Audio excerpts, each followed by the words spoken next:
आज के हमारे गेस्ट हैं मिस्टर अमित बंसल।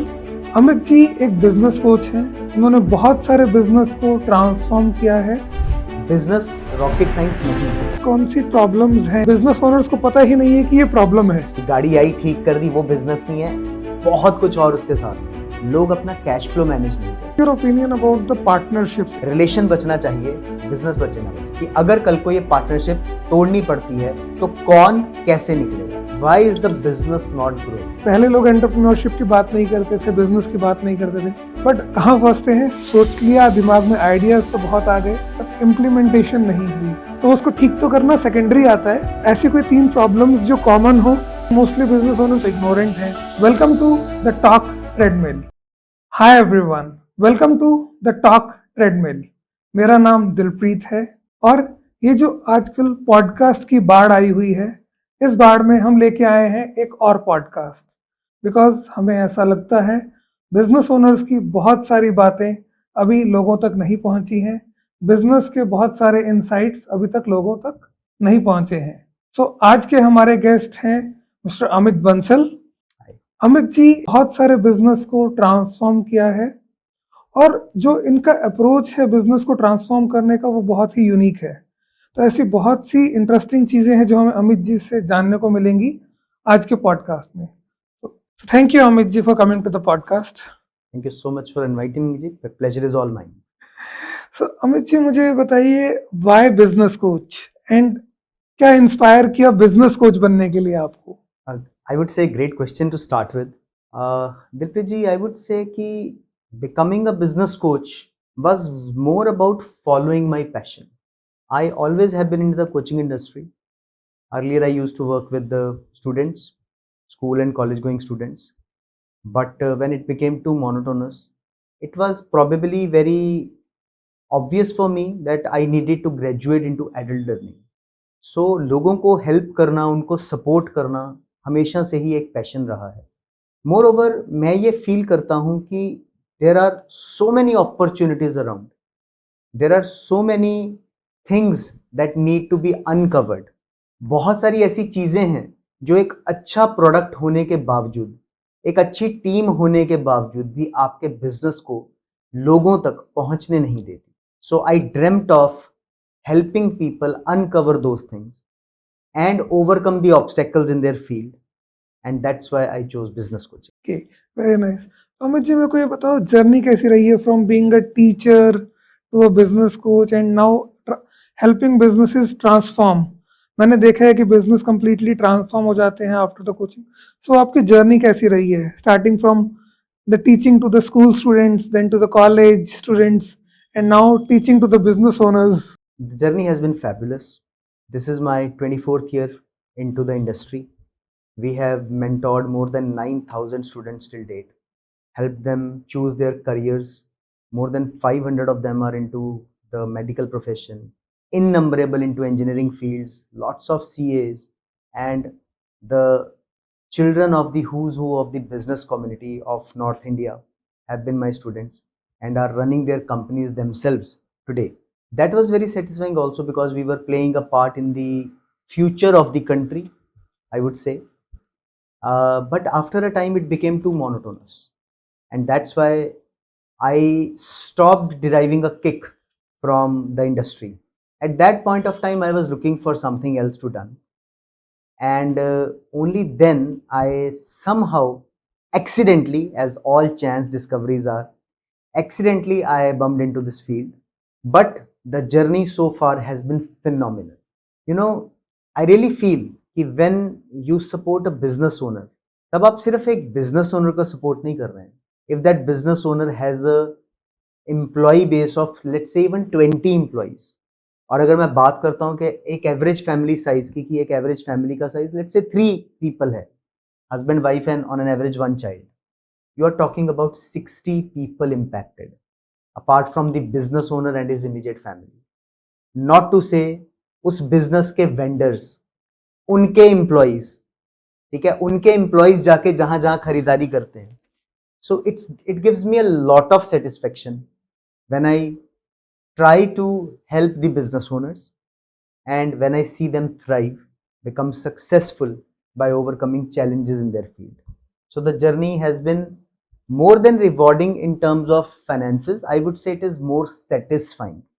तो वो जो मैस्लोज लॉ ऑफ हायरार्की होता है ना, मुझे लगता है अभी सेटिस्फेक्शन के लेवल पे बहुत ज़्यादा अच्छा मैं इस फील्ड में अपने आप को महसूस करता हूँ कि I am gaining a lot of satisfaction out of this field. ये एक डिफरेंट पर्सपेक्टिव है। मींस मैंने ऐसा नहीं सोचा था कि एक बिजनेस ओनर की लाइफ से इतनी सारी लाइफ्स इम्पैक्ट हो रही हैं डायरेक्टली इनडायरेक्टली। एब्सोल्युटली। तो अमित जी, मेरे को बताओ, जो आपका कभी फर्स्ट क्लाइंट था, आपको कोई मेमोरी याद है जो फर्स्ट बिजनेस कोचिंग का आपका क्लाइंट आया है?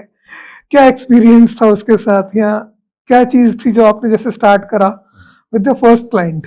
जो मेरा फर्स्ट क्लाइंट था वो एक्चुअली क्लाइंट नहीं था, he was a friends brother.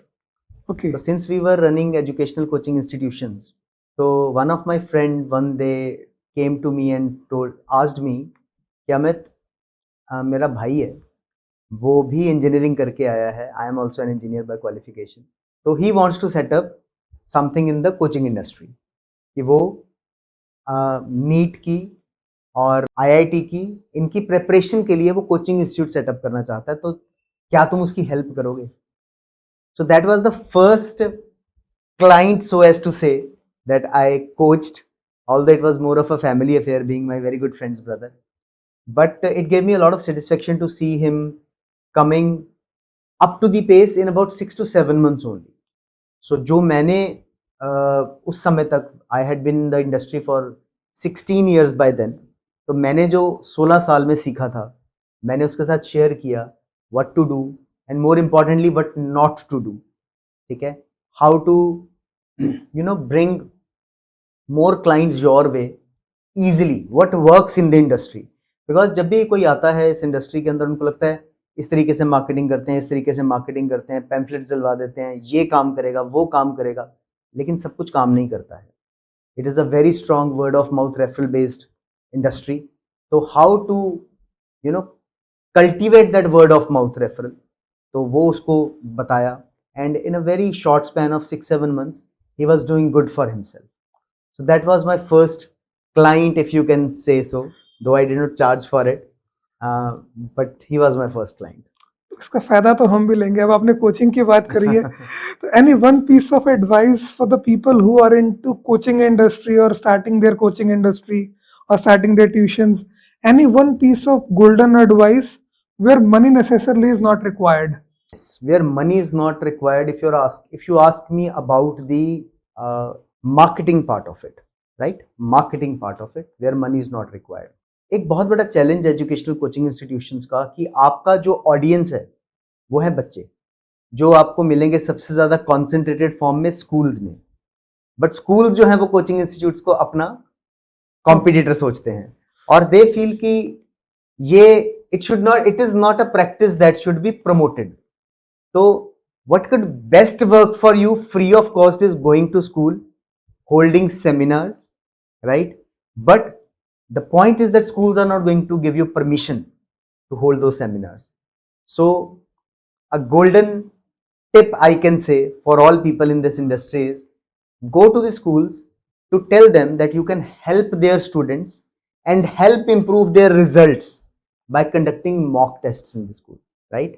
तो आपको वहां से अच्छा बच्चों के लिए डाटा भी मिलेगा, आप उनको वाकई में ही, if your exam sheets are good enough, तो आप उनको रेलिवेंट सपोर्ट भी देकर आओगे, एंड मोर ओवर, क्योंकि वो आपका टेस्ट दे रहे हैं, वो आपके वेबसाइट के ऊपर डिपेंडेंट होंगे अपने रिजल्ट को जानने के लिए, तो इनडायरेक्टली आपकी बहुत अच्छी एडवर्टीजमेंट भी हो रही है।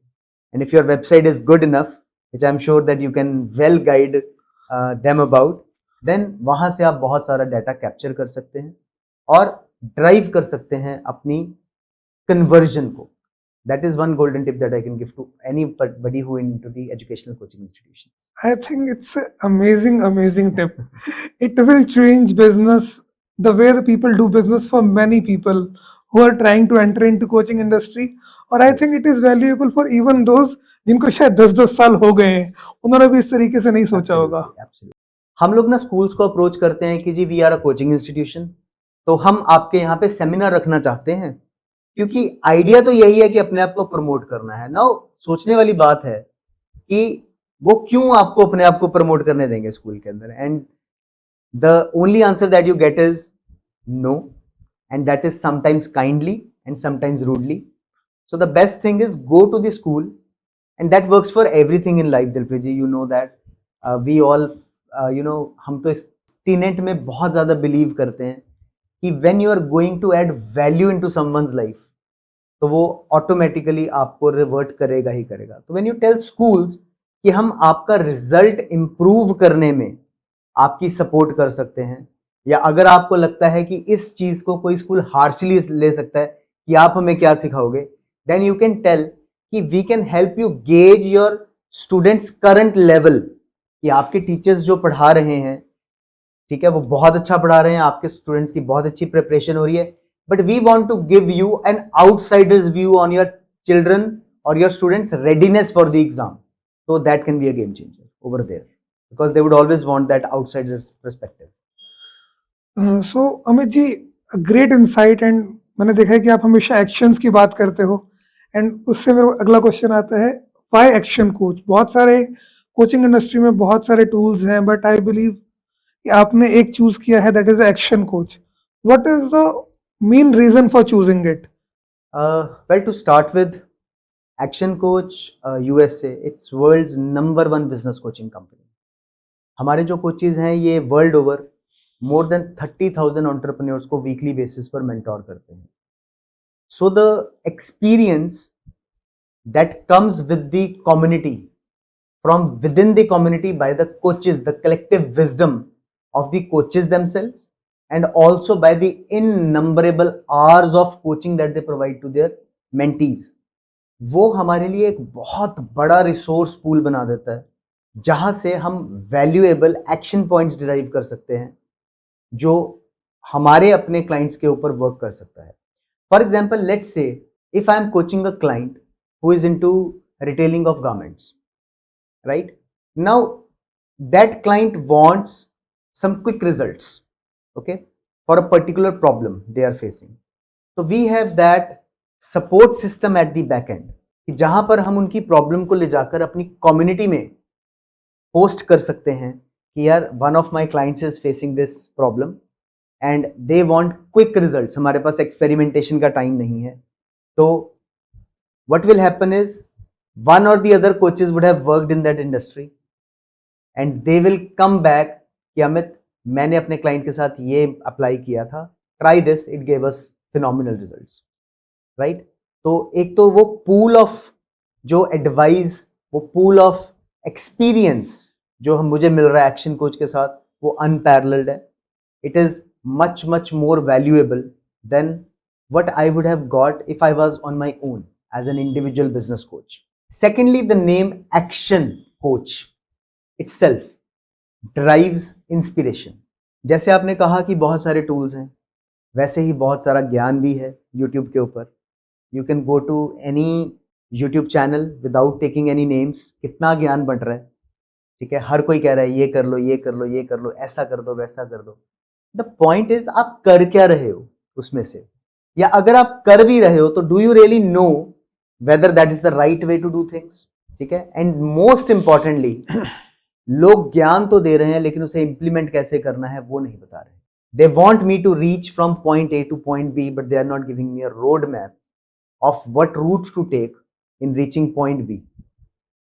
एक्शन कोच जो है ये एक ऐसी कम्युनिटी है विच स्टिमुलेट्स एक्शन. हम अपने कोचेज को कहते हैं कि वो अपने मेंटीज को अकाउंटेबल रखें, वो उनको एक्शन लेने के लिए इंस्पायर करें कि अगर हमने ये चीज आज डिसाइड की है कि ये किया जाना चाहिए, they have to take action and come back on the thing and tell us कि उन्होंने क्या किया, क्या नहीं किया. बिकॉज नोइंग, मैं हमेशा कहता हूं, इज नॉट डूइंग. जानने से कुछ नहीं होता, करने से ही कुछ होता है. So we want them to take action, and that's why I chose action coach when I was looking for, हम सबको कहते हैं कि create your USP. So what was my USP as a business coach before joining Action Coach? Probably I'm not sure about, but now I can certainly with very pride say that being an action coach is my USP in the vast sea of business coaches that are going around. So that's why Action Coach. तो अमित जी, इसी context में मेरा ना एक question और है कि जो बिजनेस ओनर्स हैं उन्हें लगता है कि उन्हें सब आता है, उन्हें सब पता भी है। तो आपके अकॉर्डिंग ऐसी कौन सी 3 प्रॉब्लम्स हैं जो ऑलमोस्ट कॉमन रहती हैं ऑलमोस्ट 90% ऑफ द बिजनेस में, बट बिजनेस ओनर्स को पता ही नहीं है कि ये प्रॉब्लम है, तो उसको ठीक तो करना सेकेंडरी आता है।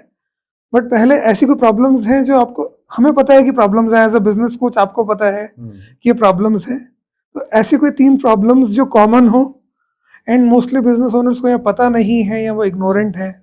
इस सिचुएशन को ना नॉलेज और एजुकेशन इंडस्ट्री में, लर्निंग इंडस्ट्री में कहा जाता है अनकॉन्शियस इनकॉम्पिटेंस। मुझे पता ही नहीं कि मुझे नहीं पता, and that's why I feel कि ऐसी कोई प्रॉब्लम ही नहीं है। जैसे मैं हमेशा एग्जांपल देता हूं कि अगर मुझे पता ही नहीं कि स्विट्जरलैंड भी कोई कंट्री है, तो मैं ना वहां जाने का कभी सपना देखूंगा, ना ही मैं ये जानने की कोशिश करूंगा कि वहां जाया कैसे जाता है। Similarly, there are many problems in the business industry that are not limited to any particular industry, but they are common to all business owners. लेकिन because of ignorance, business owners उसको प्रॉब्लम ही नहीं समझते। लोगों को लगता है कि whatever they are doing, अपना प्रोडक्ट अच्छा कर लो या अपनी सर्विस अच्छी कर लो और बिजनेस चलता रहेगा, बट ऐसा नहीं होता। You know, if someone feels, in the book the E myth, Michael Gerber has said कि अगर एक वर्कशॉप में काम करने वाला मैकेनिक सडनली समझना शुरू कर देता है कि वो बहुत अच्छा मैकेनिक है, and now he doesn't need to work in this workshop and can start a business of his own, ठीक है, he goes on to start his business, but जब वो अपना बिजनेस स्टार्ट करता है तब उसको आटे दाल का भाव, जो हम हिंदी में कहते हैं, पता लगता है कि business is not about just making cars, कि गाड़ी आई ठीक कर दी, वो बिजनेस नहीं है, बहुत कुछ और उसके साथ है। और वहीं पर बिजनेस ओनर्स जनरली इग्नोरेंट भी हैं और प्रॉब्लम्स भी फेस कर रहे हैं। They might be very good with the trade, with the product or service that they are providing, but they might not be good in the business of doing business. You might be a very good doctor, but you might not know how to run a hospital, right? उसमें सबसे बड़ा challenge जो आपने कहा, उसमें सबसे important चीज जो लोग नहीं देखते हैं वो है डेलीगेशन। लोग अपना काम डेलीगेट ही नहीं करते। उनको लगता है कि ये काम तो हम ही बहुत अच्छे से कर सकते हैं, we don't need to delegate it, ठीक है। किसी को समझाने से अच्छा है, उसके साथ दिमाग लगाने से अच्छा खुद ही कर दो। क्यों इतना टाइम वेस्ट करना? जितने टाइम में हम किसी को समझाएंगे उतनी देर में तो हम खुद ही कर लेंगे। But what they don't understand over here is कि एक बारी उसको बताने में तो आपका समय जरूर लग सकता है करने से ज्यादा, but when you multiply this thing times over, 10 बारी वही चीज करने में आपको उसको 10 बारी तो नहीं समझाना पड़ेगा ना। दिस थिंग, लोग इस चीज को ओवरलुक कर देते हैं। तो delegation is number 1 problem. Number 2 problem is cash flow. आप किसी भी बिजनेस में हैं, cash flow is the king. लोग अपना कैश फ्लो मैनेज नहीं करते। उनकी बुक्स में बहुत सारा पैसा होता है, लेकिन वो पैसा उनके पास ना होके उनके क्लाइंट्स के बैंक्स में पड़ा होता है, ठीक है। I always say that I am a business owner, not a bank. मैं क्यों आपको 120 डेज, 90 डेज, 6 मंथ्स का क्रेडिट दूं? भाई मैं बैंक थोड़ी ना हूं जो पैसे देने का बिजनेस में है। मैं तो एक एंटरप्रेन्योर हूं। मेरी प्रोडक्ट आपने खरीदी है, I should be paid on time for the my product, right. तो cash flow is the second problem जो एंटरप्रेन्योर्स फेस करते हैं, जहां पर उनके पेबल्स और रिसीवेबल्स के बीच का जो कैश गैप है वो बहुत लंबा होता है। And whenever they want to improve anything in their business, be it any new initiatives, कोई नई मशीनरी लेनी है, कहीं मार्केटिंग पे स्पेंड करना है, एंड जैसे ही वो अपने अकाउंटेंट से पूछेंगे कि जी हमें ये खर्चा करना है, तो उनका अकाउंटेंट या सीए उनको बताएगा सर करना कैसे है, हमारे पास तो इतना पैसा ही नहीं है। वहां पर वो अपनी बुक्स खोल के बैठेगा और कहेगा पैसा कैसे नहीं है, इतने ऑर्डर्स हैं हमारे, इतनी हमारी सेल है, बट फिर भी हमारे पास पैसा क्यों नहीं है। At that point they realise कि उनके पास IOUs तो बहुत हैं क्लाइंट्स की तरफ से, बट पैसा नहीं आया। So cash flow is number 2 problem जो बिजनेस ओनर्स बहुत ज्यादा फेस करते हैं। And number 3 problem is employee retention. Again, you are in any industry, लोगों को लगता है कि लोग आते हैं, काम सीखते हैं और चले जाते हैं। अगर आप सर्विस इंडस्ट्री में हो तो सर्विस इंडस्ट्री वाला कहेगा कि जी लोग काम सीख के अपना खुद का काम पैरेलल शुरू कर लेते हैं, बिकॉज सर्विस इंडस्ट्री में बहुत ज़्यादा कैपिटल इंटेंसिविटी तो होती नहीं है। जो मैन्युफैक्चरिंग इंडस्ट्री वाले हैं वो कहते हैं जी लोग आते हैं, काम सीखते हैं, हमारे को as a practice ground use करते हैं और फिर हमारे यहाँ पे की गई प्रैक्टिस को लेवरेज करते हैं और ज्यादा तनख्वाह पे कहीं और जॉब कर लेते हैं, किसी कॉर्पोरेट में चले जाते हैं। नाउ सबसे ज्यादा जो मुझे बात, एक कहते हैं ना एंटरटेनमेंट वाली बात क्या लगती है, कि वही लोग जो आपको लगता है कि काम नहीं करते, वो दूसरी जगह जाके, किसी कॉर्पोरेशन में जाके, किसी कॉर्पोरेट के पास जाके इतना बढ़िया काम करते हैं, वो सारी रिपोर्टिंग देते हैं जो वहां पे चाहिए होती है, और आप कहते हो कि जी हमें तो उन्होंने एक भी रिपोर्ट नहीं दी। तो employee retention is the third biggest problem that people are facing, but that has more to do with the entrepreneur than the employees. और लोगों को ये बात समझ नहीं आती, उनको लगता है कि हम तो सब कुछ ठीक कर रहे हैं, एम्प्लॉय के एंड पे प्रॉब्लम है।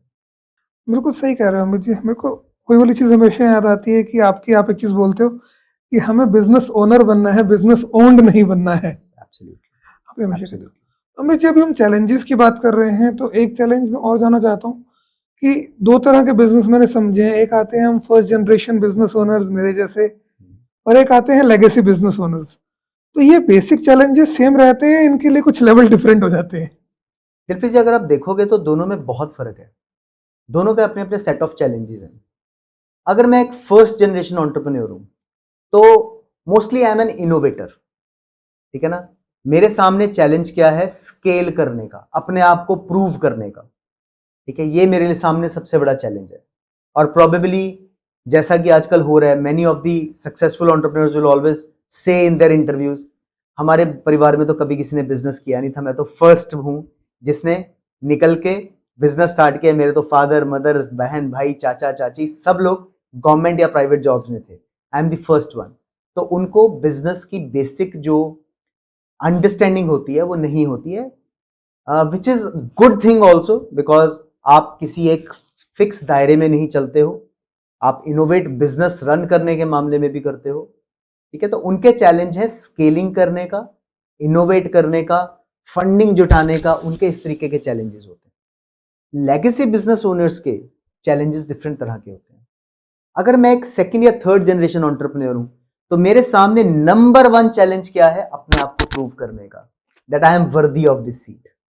जो मेरे बाप ने किया, जो मेरे दादाजी ने किया, जो मेरे चाचा जी ने इतनी आज हमारा नाम बना दिया है, I M worthy of taking that name forward. तो ये मेरे सामने सबसे बड़ा चैलेंज है। अपार्ट फ्रॉम दैट, जब आप एक फैमिली रन लेगेसी बिजनेस में हैं तो there are multiple stakeholders in the business, तो उन सबसे बैलेंस बिठाते हुए आगे चलना, वो भी एक अपने आप में बहुत बड़ा चैलेंज है, जहां पर मैंने खुद अपने क्लाइंट्स के केस में देखा है, it is very difficult to push things through. अगर हम कुछ इनोवेट भी करना चाहते हैं तो वो इतने सारे माइंड्स जो इकट्ठे नहीं हो पाते, they are unable to come at the same page. In fact driving innovation in a family run legacy business is more difficult than trying to bring a change in some government sector. उससे भी ज्यादा मुश्किल होता है, because हर एक कोई ये सोचता है कि इसका क्या फायदा, अगर ये एक नई चीज, मान लो मेरा भतीजा एक नई चीज बोल रहा है तो इसमें इसका क्या फायदा और मेरा क्या नुकसान है, वो लोग इसको असेस करते हैं बजाय ये देखने के कि इससे बिजनेस का क्या फायदा है। So they have different set of challenges. And what's your opinion about the partnerships, even if it's a first generation business? हम कहते हैं बहुत सारे कॉलेज के दोस्त हैं, इकट्ठे हुए, हम इकट्ठे बिजनेस करेंगे। They take up the partnerships, some work, some don't. So what's your opinion on the partnerships, business partnerships? Sir, एक चीज जो every management guru, every good great book would tell you is that nobody can do that much alone, ठीक है। every great book, every management guru will tell you this कि कोई भी अकेला वो सब कुछ नहीं कर सकता जो मिलके कर सकता। हम लोग हमेशा कहते हैं कि the sum of the parts is always greater than the whole, right. Having partners can be used effectively. आप चाहे फर्स्ट जनरेशन एंटरप्रेन्योर हैं, चाहे आप एक लेगेसी बिजनेस में हैं, पार्टनरशिप्स हमेशा ट्रस्ट के ऊपर चलती हैं।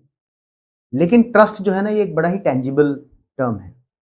व्हाट हैपेंस इज, जब हम लोग कॉलेज के दोस्त, जो आपने एग्जांपल ली, जब हम कॉलेज के दोस्त मिलके कोई नया काम करने की शुरू करते हैं तो हम जैसे बोलते हैं ना, अपने इधर नॉर्थ इंडिया में बोलता है, ओ तू तो मेरा भाई है, क्या हो जाएगा, चल मिलके काम करते हैं। यहाँ पे प्रॉब्लम क्या आती है कि जब तक हम दोस्त हैं हम हॉस्टल रूम्स, डॉर्म्स ये शेयर कर रहे हैं, तब तक बातें अलग है।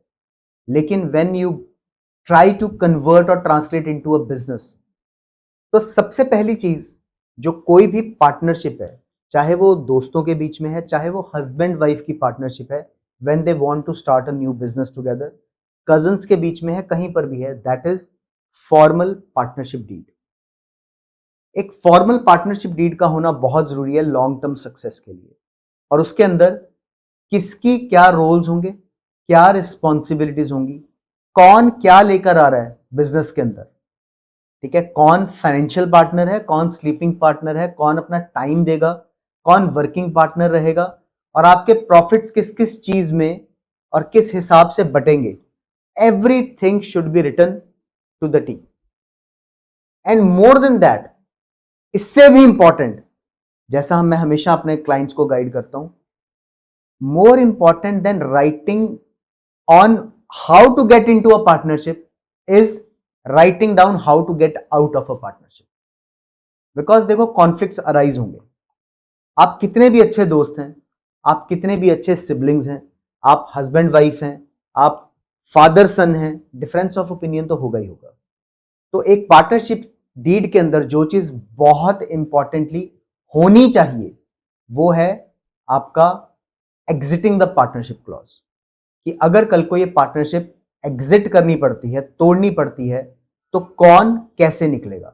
अगर मैं निकलना चाहता हूं इस पार्टनरशिप में तो मुझे क्या करना पड़ेगा, आप निकलना चाहते हो तो आपको क्या करना पड़ेगा, किस लेवल पे जाके हम लोग अपने बिजनेस को सेल ऑफ करके उसकी प्रोसीड्स को बांटने की बात करेंगे, या फर्स्ट राइट क्या रहेगा। ये सारी चीजें प्रॉपरली रिटन होनी चाहिए कि अगर मैं छोड़ के जाना चाहता हूं तो मुझे क्या मिलेगा, और मुझे अपने वो चीजें जो मुझे मिलनी है वो लेने के लिए मुझे कितना इंतजार करना पड़ सकता है। छोटी सी एग्जांपल लेता हूं मैं, अगर दो दोस्तों ने मिलकर एक प्रॉपर्टी ले ली, वो भी एक छोटी सी पार्टनरशिप है, इन्वेस्टमेंट के पॉइंट ऑफ व्यू से ली है, बट हो सकता है एक दोस्त को 6 महीने बाद पैसे की जरूरत पड़ जाए और दूसरे को नहीं है। अब यहां पे डिफरेंस ऑफ ओपिनियन आ जाएगा। जिसको जरूरत है वो कहेगा तुम बेच क्यों नहीं रहे, मेरे को तो पैसे की आज जरूरत है, मैं क्या करूंगा इन्वेस्टमेंट की, 2 साल बाद अगर ये डबल भी हो गई तो मुझे तो पैसों की आज जरूरत है। दूसरा कहेगा हमने इन्वेस्टमेंट के पॉइंट ऑफ व्यू से लिया था, अभी तो बढ़ा ही कुछ नहीं, रेदर आज की रेट में बेच के हमें नुकसान है, ठीक है। तो यहां पे डिफरेंस ऑफ ओपिनियन आ गया। अगर इन्वेस्टमेंट करते समय इस चीज का भी ध्यान रखा जाए कि अगर ऐसी सिचुएशन अराइज होती है तो वो कैसे वो डिस्कस होगी और कैसे उसका सोल्यूशन निकाला जाएगा। प्रॉब्लम आएगी बट रिजॉल्व हो जाएगी amicably. I always say relation बचना चाहिए, बिजनेस बचे ना बचे। तो जब भी आप पार्टनरशिप में जाते हैं इन सब चीज़ों का ध्यान रखें। तो अगर आपको पार्टनरशिप तोड़नी भी पड़ती है, at least you will save the relation. Great insight समझ जी। अब इसी के साथ में मेरे को और एक चीज़ याद आ रही है, और जो किस्सा है कि हमने एक फैक्ट स्टैट्स भी देखे हैं कि 90% of the businesses fails in their first और second year. Yes, So I would like to ask एक ऐसा piece of advice for anyone who is watching this and is into a struggling phase right now. तो क्या एक वो piece of advice है that he should focus to keep his business on the growing path, या जिसको वो consider कर ले, which might change the journey for him or her? सी यहाँ पर मैं आपके साथ वही एडवाइस शेयर करूंगा जो कि जब भी हम किसी स्ट्रगलिंग बिजनेस को कोच करना स्टार्ट करते हैं तो वहाँ पे हम जो इम्प्लीमेंट करते हैं तो वो मैं स्ट्रैटेजी यहाँ पे आपके साथ डिस्कस करता हूँ। तो नॉर्मली हम चार्ज करते हैं इसके लिए, बट यहाँ पर मैं इसको फ्री ऑफ कॉस्ट ही आपके साथ डिस्कस और शेयर कर रहा हूँ। See any business which is struggling, उसको सबसे पहले अपना कॉज ऑफ स्ट्रगल ढूंढना होता है कि what is not working, why is the business not growing. क्या उनकी प्रोडक्ट या सर्विस में दम नहीं है, या उनकी कस्टमर सर्विस अच्छी नहीं है, राइट, या फिर उनकी प्रोडक्ट की डिमांड ही नहीं है। कई बार क्या होता है, the entrepreneur gets too much emotionally attached to their idea और उन्हें लगता है कि ये बहुत बड़ी प्रॉब्लम है जो हम सॉल्व कर रहे हैं, जबकि वो प्रॉब्लम ही नहीं होती, राइट। तो हो सकता है उनकी प्रोडक्ट या सर्विस की जरूरत ही ना हो मार्केट के अंदर, और उन्हें लग रहा हो कि उन्होंने तो बहुत बड़ी प्रॉब्लम क्रैक कर दी है, बट क्योंकि कोई आ नहीं रहा खरीदने के लिए तो that means it is not required in the market today. तो पहली चीज है that is finding out the cause why your business is not working and then trying to make it work. Number 2 चीज है कैश फ्लो। मैं बार बार इसके ऊपर focus करता हूँ, कैश फ्लो ही रियलिटी है। आप अपने कैशेस को मैनेज कीजिए। What is coming into your business, what is going out of your business, you need to get a hold of it. You need to be, वो कहते हैं कि एवरी पेनी और एवरी पैसा you have to be aware of कहाँ से आ रहा है, कहाँ जा रहा है, right? Specially when you are in struggling phase. समुद्र में से एक घड़ा भर लोगे तो समुद्र को फर्क नहीं पड़ता, लेकिन जब पानी एक घड़ा हो और आप उसमें से 2-4 जग भर के निकाल दो तो बहुत फर्क पड़ जाता है। So you have to be aware for every single rupee paisa that you are managing. And number 3 is team motivation. एक मोटिवेटेड टीम वो कर सकती है जो कोई भी बिजनेस कोच भी, मैं कहूंगा, कोई भी नहीं कर सकता। तो if you can make your team motivated enough and see what you are seeing in your business, they can achieve wonderful results. So find the cause of struggle, manage your cash flow, and motivate your team enough to see what you are seeing so that they can help you drive results towards them, is what I would advise any struggling business today. बिल्कुल ठीक कहा आपने। पर एक चीज़ इसमें और भी add करता हूँ कि पिछले 3 साल में मैं देख रहा हूँ कुछ टीवी शोज और इन सब चीज़ों का एंटरप्रेन्योरशिप को ना बहुत ज़्यादा ग्लोरीफाई कर दिया गया है। पहले लोग एंटरप्रेन्योरशिप की बात नहीं करते थे, बिजनेस की बात नहीं करते थे, और पिछले 3 साल में एंटरप्रेन्योरशिप, इक्विटी, फंडिंग, ये ना बहुत कॉमन से वर्ड आ गए हैं। तो बहुत सारी जो आज की जनरेशन है जो बिजनेस स्टार्ट करना चाह रही है, उनको लगता है हम बिजनेस स्टार्ट करेंगे, इन्वेस्टर से फंडिंग लेंगे, उससे बिजनेस तो चल ही जाएगा। सो 2 क्वेश्चंस हियर पर्टिकुलरली। पहला, जब कोई एक बिजनेस स्टार्ट कर रहा है वो फंडिंग के बारे में कब सोचे? एंड सेकेंडली, मेरे हिसाब से इक्विटी बहुत इंपॉर्टेंट है, इसको अर्ली स्टेजेस में डाइल्यूट नहीं करना चाहिए। तो आपका क्या ओपिनियन है इस पे? मैं आपके दोनों व्यू से पूरी तरह से सहमत हूँ। कब लेनी चाहिए का सिंपल आंसर है जितना लेट से late. The more your company is bootstrapped the better it is for you. Because जब भी कोई पर्सन आके आपके बिजनेस में इन्वेस्ट करेगा, उसका सिंगल पॉइंट एजेंडा है प्रॉफिट।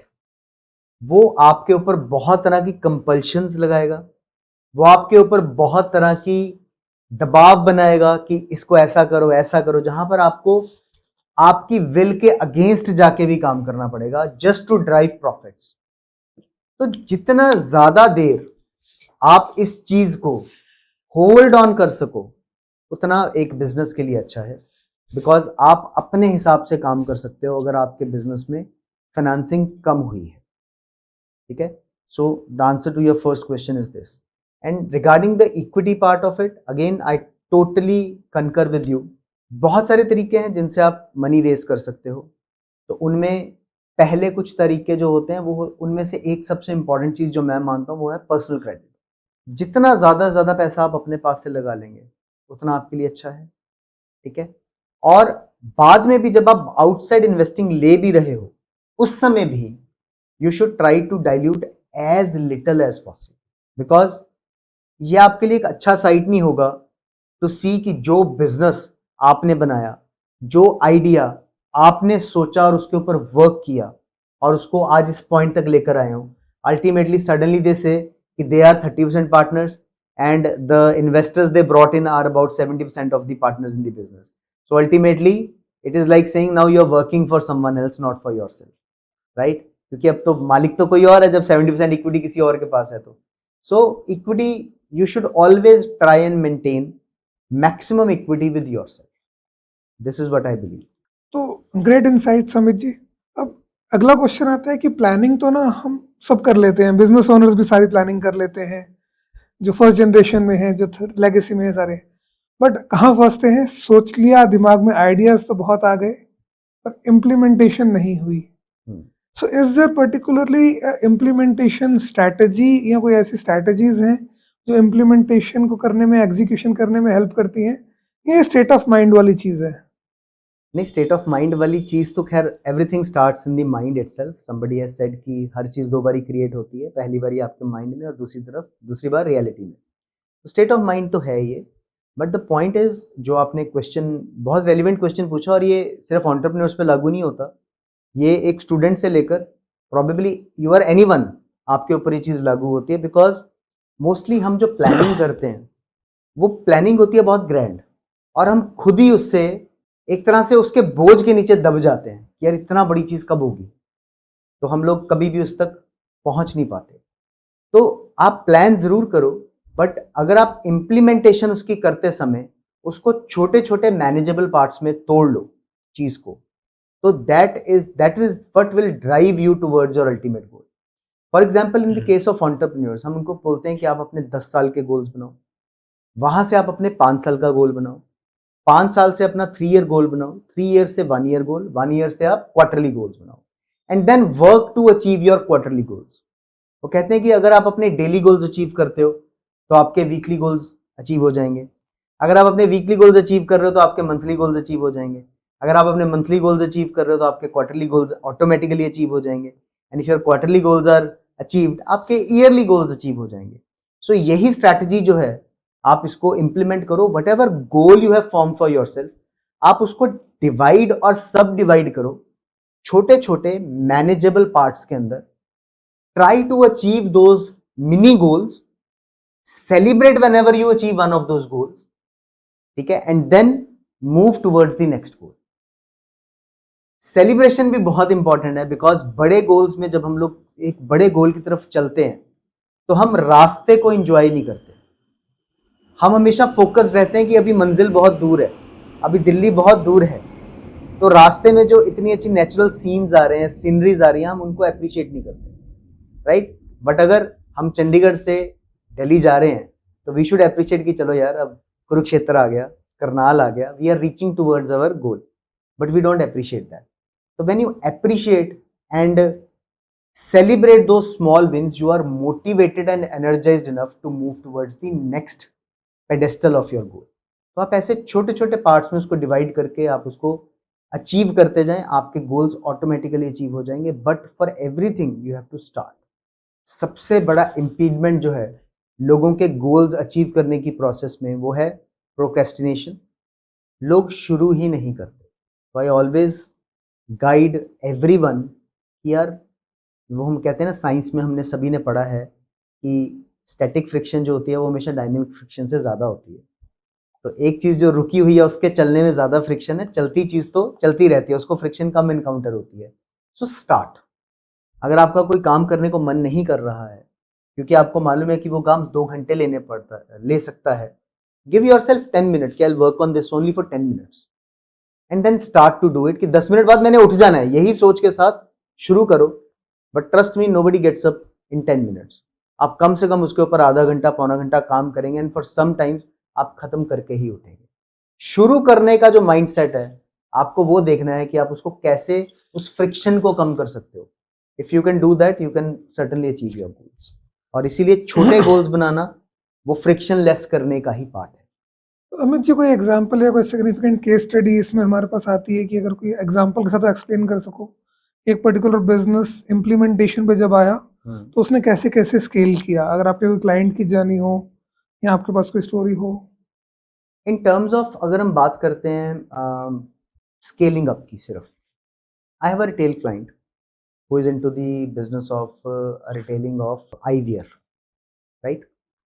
तो उनके साथ क्या हुआ कि they were doing very good in one of the showrooms.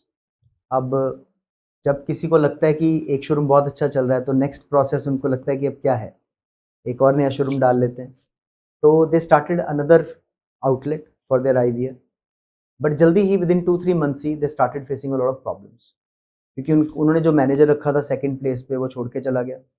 जब उनका मैनेजर छोड़ के चला गया तो जो ओनर था, जो कि शोरूम ए पे बैठता था generally, he had to start commuting between the two places। तो वो उधर जाता था तो इधर कोई प्रॉब्लम आ जाती थी, इधर आता था तो उधर कोई प्रॉब्लम आ जाती थी, और इस चक्कर में अल्टीमेटली उसको अपना वो शोरूम जो बी था वो बंद करना पड़ा, because he was unable to manage things. तो यहाँ पर when they started working with us, तो what we guided them was about कि पहले आप अपने एक शोरूम को ऑटो मोड में लेकर आइए। उसके लिए जो भी सिस्टम्स एंड प्रोसेसेस चाहिए थे, जो भी नया रिक्रूटमेंट था, जो भी नए सॉफ्टवेयर्स लगाने थे, ठीक है, जो भी अकाउंटेबिलिटी सेट करनी थी, जो भी रिपोर्टिंग्स इन प्लेस लेकर आनी थी, वो सब कुछ हमने एक जगह के लिए करवाया bringing them to a point कि जब वो एंटरप्रेन्योर्स 10 दिन 15 दिन 12 दिन 8 दिन के लिए नहीं भी अपने शोरूम पे आता था तो उसके काम में कोई दिक्कत नहीं आती. तो that was the first phase of their scaling. When this was done and we could test run it for 5-6 months कि वो 5-6 महीने में जब उसने 10-10 दिन 7-7 दिन की भी छुट्टी लेके देखा और कोई प्रॉब्लम नहीं आ रहा था, rather he was getting all the information at the end of the day on his laptop or mobile screen. तो we were very confident कि now is the time to start the another showroom. हमने simple क्या किया कि हमने ये सारा कुछ जो इधर एस्टेब्लिश किया था एज इट इज उठा के कॉपी पेस्ट कर दिया दूसरे शोरूम के ऊपर, because every SOP was in place, every reporting format was in place. तो हमने दूसरा शोरूम जब स्टार्ट किया तो वहां पे लगाया and this was replicated to third fourth and fifth showroom as well. आज उनके 6 शोरूम्स हैं in different parts of the north India and even one in Delhi also, and he is successfully managing all of them.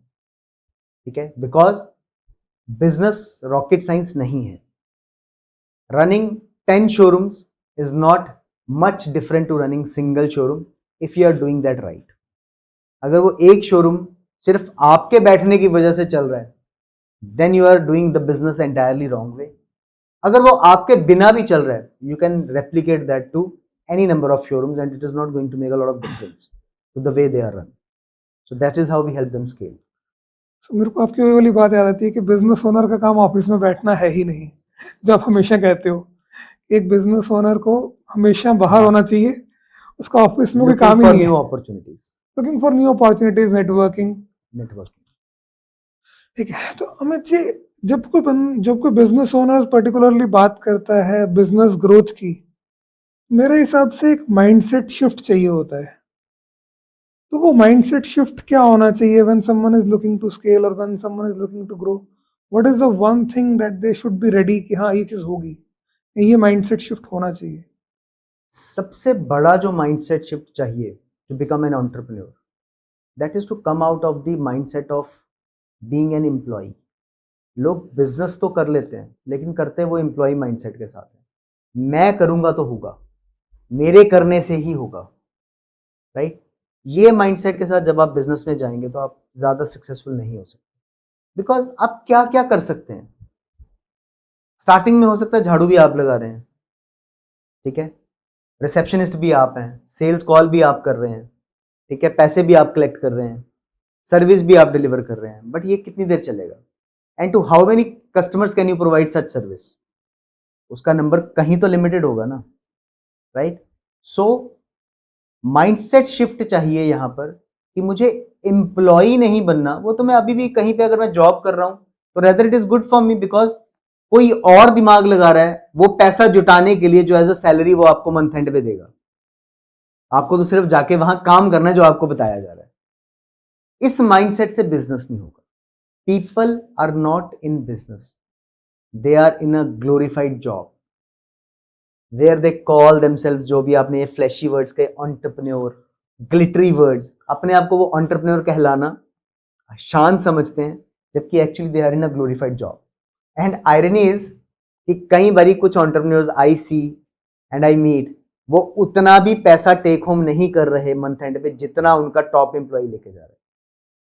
Trust me on that.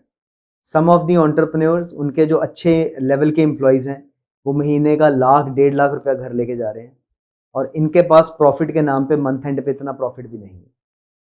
तो they are in a glorified job. तो that mindset shift is required कि मुझे business own करना है, जो भी आपने पहले भी एग्जांपल दी, ठीक है, मुझे मैनेजर ऑफ दिस बिजनेस नहीं बनना, राइट?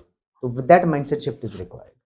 अमित जी, मैंने देखा है कि जो लेगेसी है, पर्टिकुलरली जैसे हमारे दादाजी का टाइम था या पापा का टाइम था, उनके अंदर जब वो शॉप पे थे ना, एक बात मैंने वो कहते हुए हमेशा सुनी है, बेटा दुकान ना टाइम मांगती है, बेटा गद्दी ना टाइम मांगती है. And I use to see them sitting from 7 AM till 10 PM, कोई छुट्टी नहीं, कोई संडे नहीं, सुबह से लेके शाम तक दुकान पे. और वो मानते भी यही है कि हमारा बिजनेस ग्रो इस तरीके से हुआ है. बट आई बिलीव आज तो टाइम चेंज हो चुका है, now the things have changed. तो what is the one essential piece of advice to people? I know इनको समझाना भी थोड़ा मुश्किल है, बहुत सीनियर है हमसे, बट कोई एक पीस ऑफ एडवाइस जो इनके लिए काम कर सकती है. देखो दिलप्रीत जी, वो गलत नहीं कहते, गद्दी और दुकान टाइम तो मांगती है। किसका टाइम ये हमारे हाथ में है।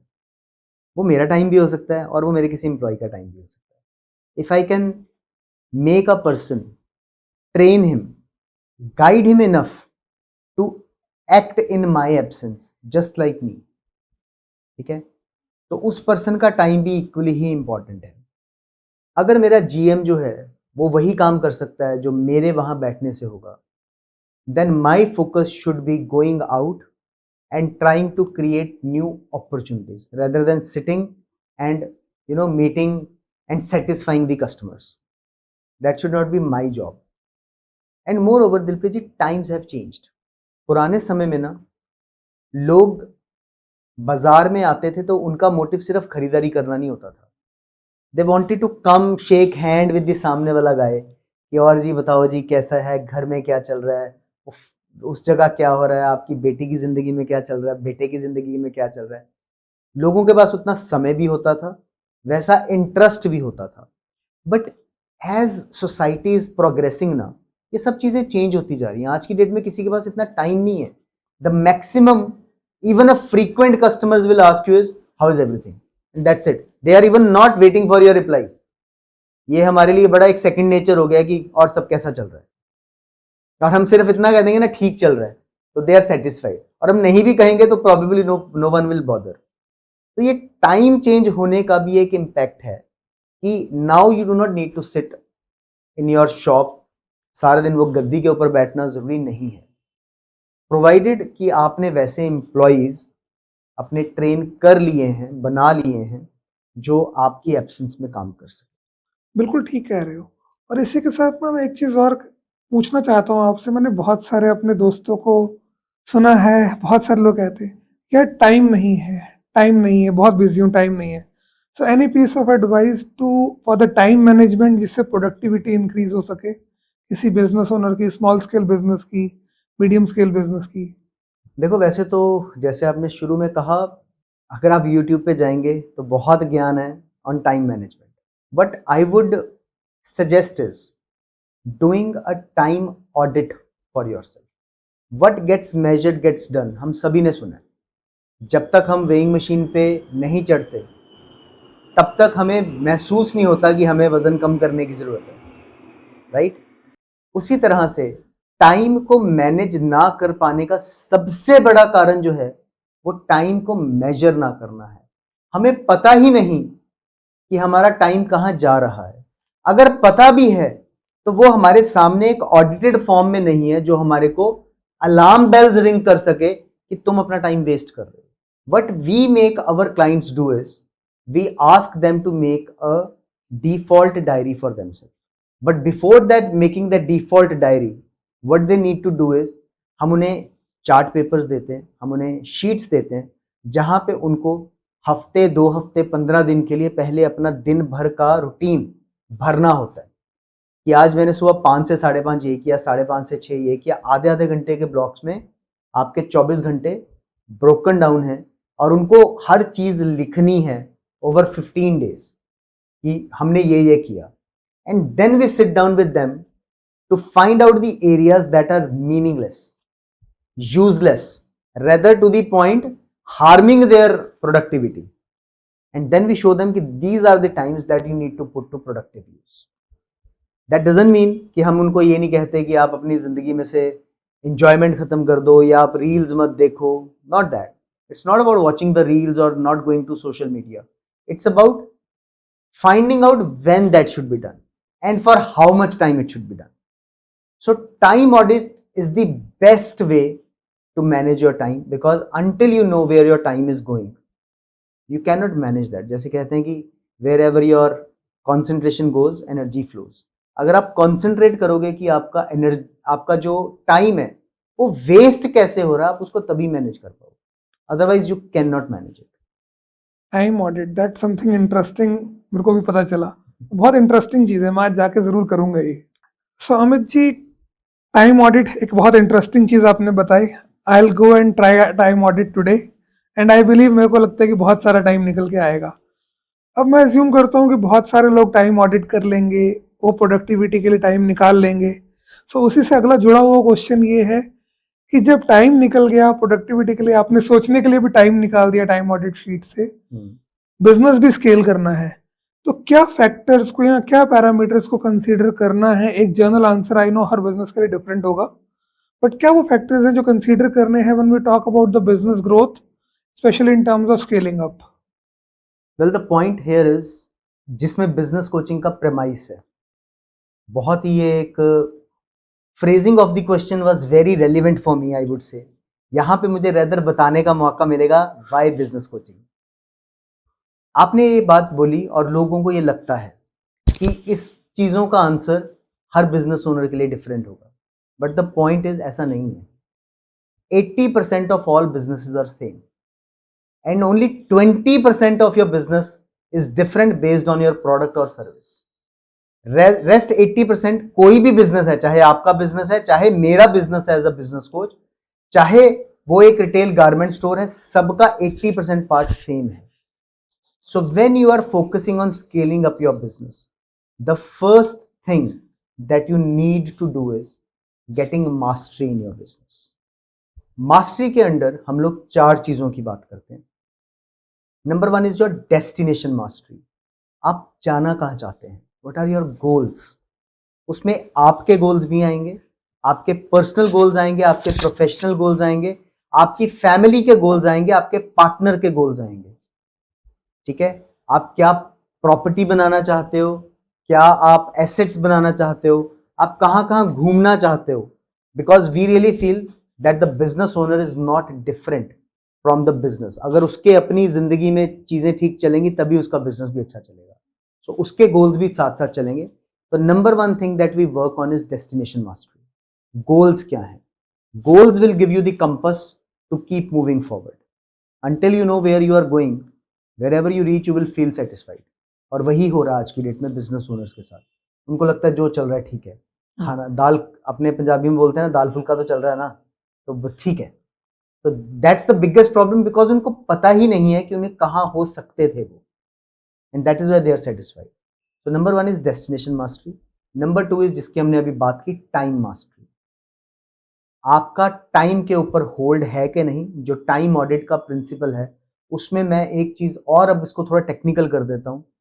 क्या आपको आपके 1 घंटे की वैल्यू पता है? क्या व्हेन वी से टाइम ऑडिट ना, उसमें हम लोग बोलते हैं बिजनेस ओनर की, आप फाइंड आउट करो कि आपके 1 घंटे की कीमत कितनी है। उसके बाद एनीथिंग विच यू डू, अगर उसकी कीमत आपके 1 घंटे की कीमत से कम है, it should be delegated. Only and only if उसकी कीमत आपके 1 घंटे की कीमत से ज्यादा है, you should be trying to do it. And trust me, वो सिर्फ एक ही चीज हो सकती है, and that is growing your business. No other thing in a business owner's life will have more value per hour than growing the business, right? So time mastery, then comes money mastery. Money mastery में finance के ऊपर आपका hold, आपका cash flows, आपका P&L statement, आपका cash gap, आपका inventory turnover, ये सारी चीजों के ऊपर आपका कंट्रोल होना चाहिए, राइट? पैसा कहां से आ रहा है, कितने दिनों में आ रहा है, आपके डे सेल्स आउटस्टैंडिंग क्या है, कितने दिनों में पैसा आपको आपके क्लाइंट से मिलना है, वेंडर्स को जाना है, ये गैप को आप कैसे कम कर सकते हो। ठीक है, इन सब चीजों पे आपको फोकस करना पड़ेगा। आप अपने प्रॉफिट्स कैसे इंक्रीज कर सकते हो, प्रॉफिट मार्जिन कैसे इंक्रीज कर सकते हो, आप नंबर ऑफ ट्रांजैक्शंस अपने कस्टमर्स की कैसे बढ़ा सकते हो, एवरेज ट्रांजैक्शन वैल्यू कैसे बढ़ा सकते हो, राइट? इन सब चीजों के ऊपर हम लोग बात करते हैं, which comes under money mastery. So destination, time, money, and number 4 is delivery mastery. Delivery mastery में डजंट मीन कि आपने चीज को पैक करके या प्रोडक्ट को आपने भेज दिया, वो डिलीवरी नहीं है। हाउ इजी और convenient it is to purchase from you. क्या आप वेबसाइट के थ्रू परचेज करने का ऑप्शन देते हैं? क्या आप क्रेडिट कार्ड एक्सेप्ट करते हैं? Do you accept Google Pay and Paytm? ठीक है, because these things will make it buying from you easier. Then comes your customer experience and delivery mastery. क्या आपके कस्टमर का जो एक्सपीरियंस है आपसे खरीदते समय हर बार कंसिस्टेंटली गुड है? आज तक आपने कितनी बारी अमेजोन से ऑर्डर किया है? कोई वेग नंबर? 200 बार। 200 बार। क्या उन 200 बार में से कभी भी Amazon का प्रोडक्ट जो प्रॉमिस्ड डेट थी उससे लेट डिलीवर हुआ है? रेयरली। रेयरली, और आपको याद भी नहीं होगा, अगर होगा भी तो probably next day maximum, right? क्या कभी भी आपका जो एक्सपीरियंस था Amazon की बाइंग साइट से परचेज करने का वो डिफरेंट था? नहीं। No, every time the experience is consistent, right? Why do you feel कि ये जो corporates होते हैं अपने सभी ऑफिसेस को एक जैसा बनाते हैं? Because they want कि हर कस्टमर का वो कहीं से भी खरीदारी करे, यूनिफॉर्म एक्सपीरियंस है। तो डिलीवरी मास्टरी के अंदर आपके कस्टमर का एक्सपीरियंस कैसा है, आपके साथ डील करते हुए उसको कैसे इंप्रूव किया जाए, उसके ऊपर हम लोग फोकस करते हैं। इसके अंदर हम लोग एक टर्म भी यूज करते हैं which we call I40, in full, on time, in specs. क्या आपकी जो प्रोडक्ट या सर्विस की डिलीवरी है वो जितना कहा गया इन फुल उतनी हो रही है, ऑन टाइम जब कहा गया उस समय हो रही है, इन स्पेक जैसे कहा जा टू द स्पेसिफिकेशंस हो रही है कि नहीं हो रही? अगर ये हो रही है then you are giving a good delivery experience. तो time, money, destination and delivery, ये चारों चीजों के ऊपर स्केलिंग करते समय सबसे ज्यादा ध्यान देने की जरूरत है। ये फाउंडेशन है आपके बिजनेस का, इसके ऊपर सबसे ज्यादा समय लगेगा, इसके बाद स्केलिंग में कम टाइम लगेगा आपको। अगर आपने ये सारी चीजें क्रैक कर ली हैं, जो मैंने पहले भी एग्जांपल दी आईवीआर वाले अपने क्लाइंट का, मैक्सिमम टाइम जो शुरू में लगेगा पहले शोरूम पे वो इन्हीं चीजों पे लग रहा है। क्या आपकी सारी रिपोर्टिंग्स, कैश के कैश इन्स, कैश आउट्स आपके प्रॉपरली मेजर, रिपोर्ट, रिकॉर्ड हो रहे हैं? क्या आपके कस्टमर का एक्सपीरियंस अच्छा हो रहा है, उनसे फीडबैक कलेक्ट किया जा रहा है, उस फीडबैक के ऊपर काम किया जा रहा है, राइट? ये सारी चीजें एक शोरूम पे हमने काम किया, उसके बाद अगले शोरूम, तीसरा showroom, fourth showroom takes no time, because you have to just copy paste. तो जो जैसा आपका क्वेश्चन है स्केलिंग अप में सबसे इंपॉर्टेंट ये मास्टरी की स्टेज है, इसके ऊपर काम करना जरूरी है। और इसके लिए जो स्ट्रैटेजीज हैं वो ऑलमोस्ट सभी बिजनेसेस के लिए सेट ऑफ प्रैक्टिसेस सेम है। You can obviously with the discussion with your business coach, with your mentor, you can find out what would work the fastest for you. Great insight Samit ji, बहुत नई चीजें पता चली इससे। और इसके साथ साथ आपने ये तो बता दिया कि ये चीजें करनी चाहिए या करनी पड़ेंगी। बिजनेस में एक चीज और जरूरी है, क्या नहीं करना है। So biggest things to avoid when you are planning to scale up, या जब आप ग्रोथ की स्टेज में सोच भी रहे हैं, ऐसी क्या चीज है जिसको बिल्कुल नहीं करना है जो ज्यादा जरूरी है करने से? Well, very rightly put buy you. knowing what not to do is more important than knowing what to do. It is always the same thing. तो अगर मैं सिर्फ एक चीज बोलूं जो नहीं करनी है, बार बार आप कहोगे कि शायद ये ऑफन रिपीटेड चीज है, बट ट्रस्ट मी कि बिजनेस ओनर इसी में फंसा हुआ है, ठीक है? और वो है डेलीगेशन। आपको अपने आप सब कुछ नहीं करना है। अगर आपको लगता है कि हायरिंग अ रिसोर्स में जो आपका पैसा खर्च होगा वो क्यों खर्चना, मैं खुद ही ये काम कर लूंगा, that is the biggest trap that will prevent your business from growing. तो क्या नहीं करना है में अगर एक चीज मुझे बोलनी हो, trying to do everything on your own नहीं करना है। Delegate, delegate, delegate. बिल्कुल ठीक कह रहे हैं अमित जी, पर ना डेलीगेशन में जो मैंने एक एक्सपीरियंस देखा है बिजनेस ओनर्स का, मेरे इस 6-7 साल के करियर में, जो मैंने अपने क्लाइंट से इंटरेक्ट किया और जब डेलीगेशन में मैंने देखा, तो मैंने एक चीज़ हमेशा देखी यार, ट्रस्ट कैसे करें। ट्रस्ट का ना एक बहुत बड़ा इशू है, जो बिजनेस ओनर्स कहते हैं कि अपनी टीम पे ट्रस्ट कैसे करें, वो खराब कर देगा। तो व्हाट इज़ योर आइडिया कि क्या स्ट्रैटेजी है कि वो टीम पे और ज़्यादा ट्रस्ट कर सकते हैं, कि वो अपनी टीम को, ट्रेनिंग इज़ वन पार्ट, कि अपनी टीम को ट्रेन कर सकते हैं, मॉनिटरिंग कर सकते हैं। इसके अलावा और भी कोई पैरामीटर है where business owner can trust the team more? Are you married? Not yet. Not yet. Is someone your, any of your sibling married? Yes. तो उनके बच्चे छोटे हाँ होंगे, है। तो वो चलना सीख गए हैं? हाँ। कैसे चलना सीखे थे वो लोग? अपने आप। अपने आप मतलब वो पहले वो, ऐसा तो नहीं होगा कि डे वन बस उन्होंने चलना शुरू किया और बस वो चलते ही जा रहे हैं, उसके बाद गिरे भी होंगे, बिल्कुल। है ना? तो जब भी एक पेरेंट अपने बच्चे को चलना सिखाते हैं, they are ready to see them fall down. They trust in the process कि हम सिखाएंगे तो ये सीख जाएंगे, लेकिन ये सोचना कि ये कभी बीच में गिरेंगे भी नहीं, इनके चोट नहीं लगेगी, अगर ये सोच के साथ कोई पेरेंट चलना शुरू करेगा तो वो अपने बच्चे को कभी चलने देगा ही नहीं, बिकॉज वो डरेंगे कि ये गिर ना जाए, चोट ना लग जाए. They have to be ready for it. ये गिरेगा, इसके चोट लगेगी. सिमिलरली जब एक एंटरप्रेन्योर डेलीगेट करना शुरू करता है काम को, you have to be ready for the risks involve. Obviously वो आपके जितना अच्छा शुरू में नहीं कर पाएगा. That is why you are the business owner and they are an employ, right. Risks आपको वो उनके साथ लेने पड़ेंगे. ट्रस्ट सिर्फ एक वर्ड नहीं है, ये आपको दिखाना पड़ेगा that I really trust you. आपको उन्हें गलती करने देने का मौका देना होगा और उसके कॉन्सिक्वेंसेस बियर करने के लिए तैयार रहना होगा. ठीक है, ये चीज पहली चीज है जो आपको एज एन एंटरप्रेन्योर समझनी है कि अगर कोई सामने वाला पर्सन इस काम को करेगा तो देयर इज अ चांस कि वो 70-80% से बेटर नहीं करेगा उस काम को जो आप कर सकते हो. But trust me, an employee doing something at 70-80% of your efficiency will give you 100 times greater benefit than you doing it 100 times on your own at 100% efficiency. लेकिन उनको गलती करने का मौका देने के लिए आपको मेंटली प्रिपेयर होना पड़ेगा. डेलीगेशन के लिए हम हमेशा क्या कहते हैं, how do you delegate things? There are 3 stages of delegation. First stage is you do and they see. आप करोगे और वो देखेंगे. ठीक है जी. सेकेंड स्टेज क्या है? They do and you see. ठीक है, वो करेंगे, आप देखोगे, उनको फीड फॉरवर्ड दोगे, इसको ऐसे नहीं ऐसे करो तो बेटर हो सकता है, तुम्हें क्या लगता है इसको और कैसे बेटर किया जा सकता है, do you think you did your best? Feed forwards. And third step is they do. उसके बाद कोई माइक्रो मैनेजमेंट नहीं, राइट.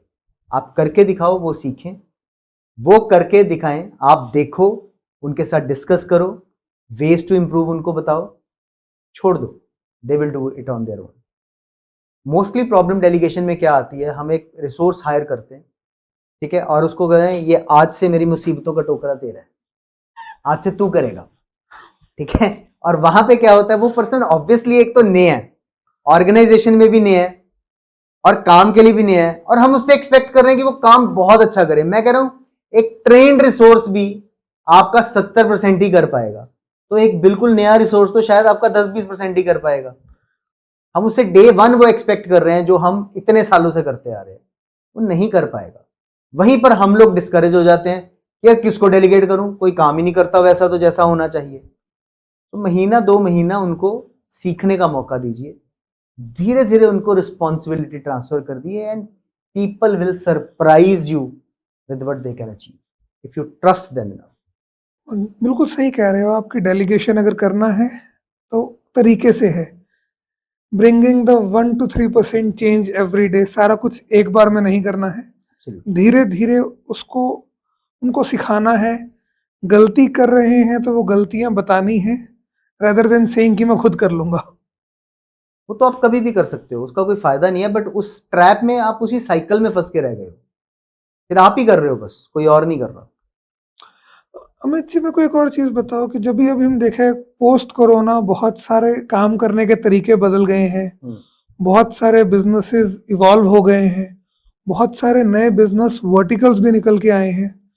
तो मैंने देखा कि काम करने के तौर तरीके भी काफ़ी बिजनेसेस के लिए चेंज हो गए हैं और बहुत सारे बिजनेस ओनर्स उसमें स्ट्रगल कर रहे हैं.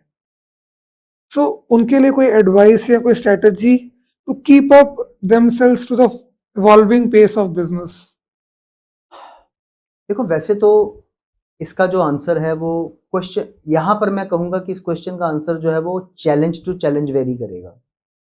बट अगर हम प्रोसेस को ट्रस्ट करें, the only constant in life is change.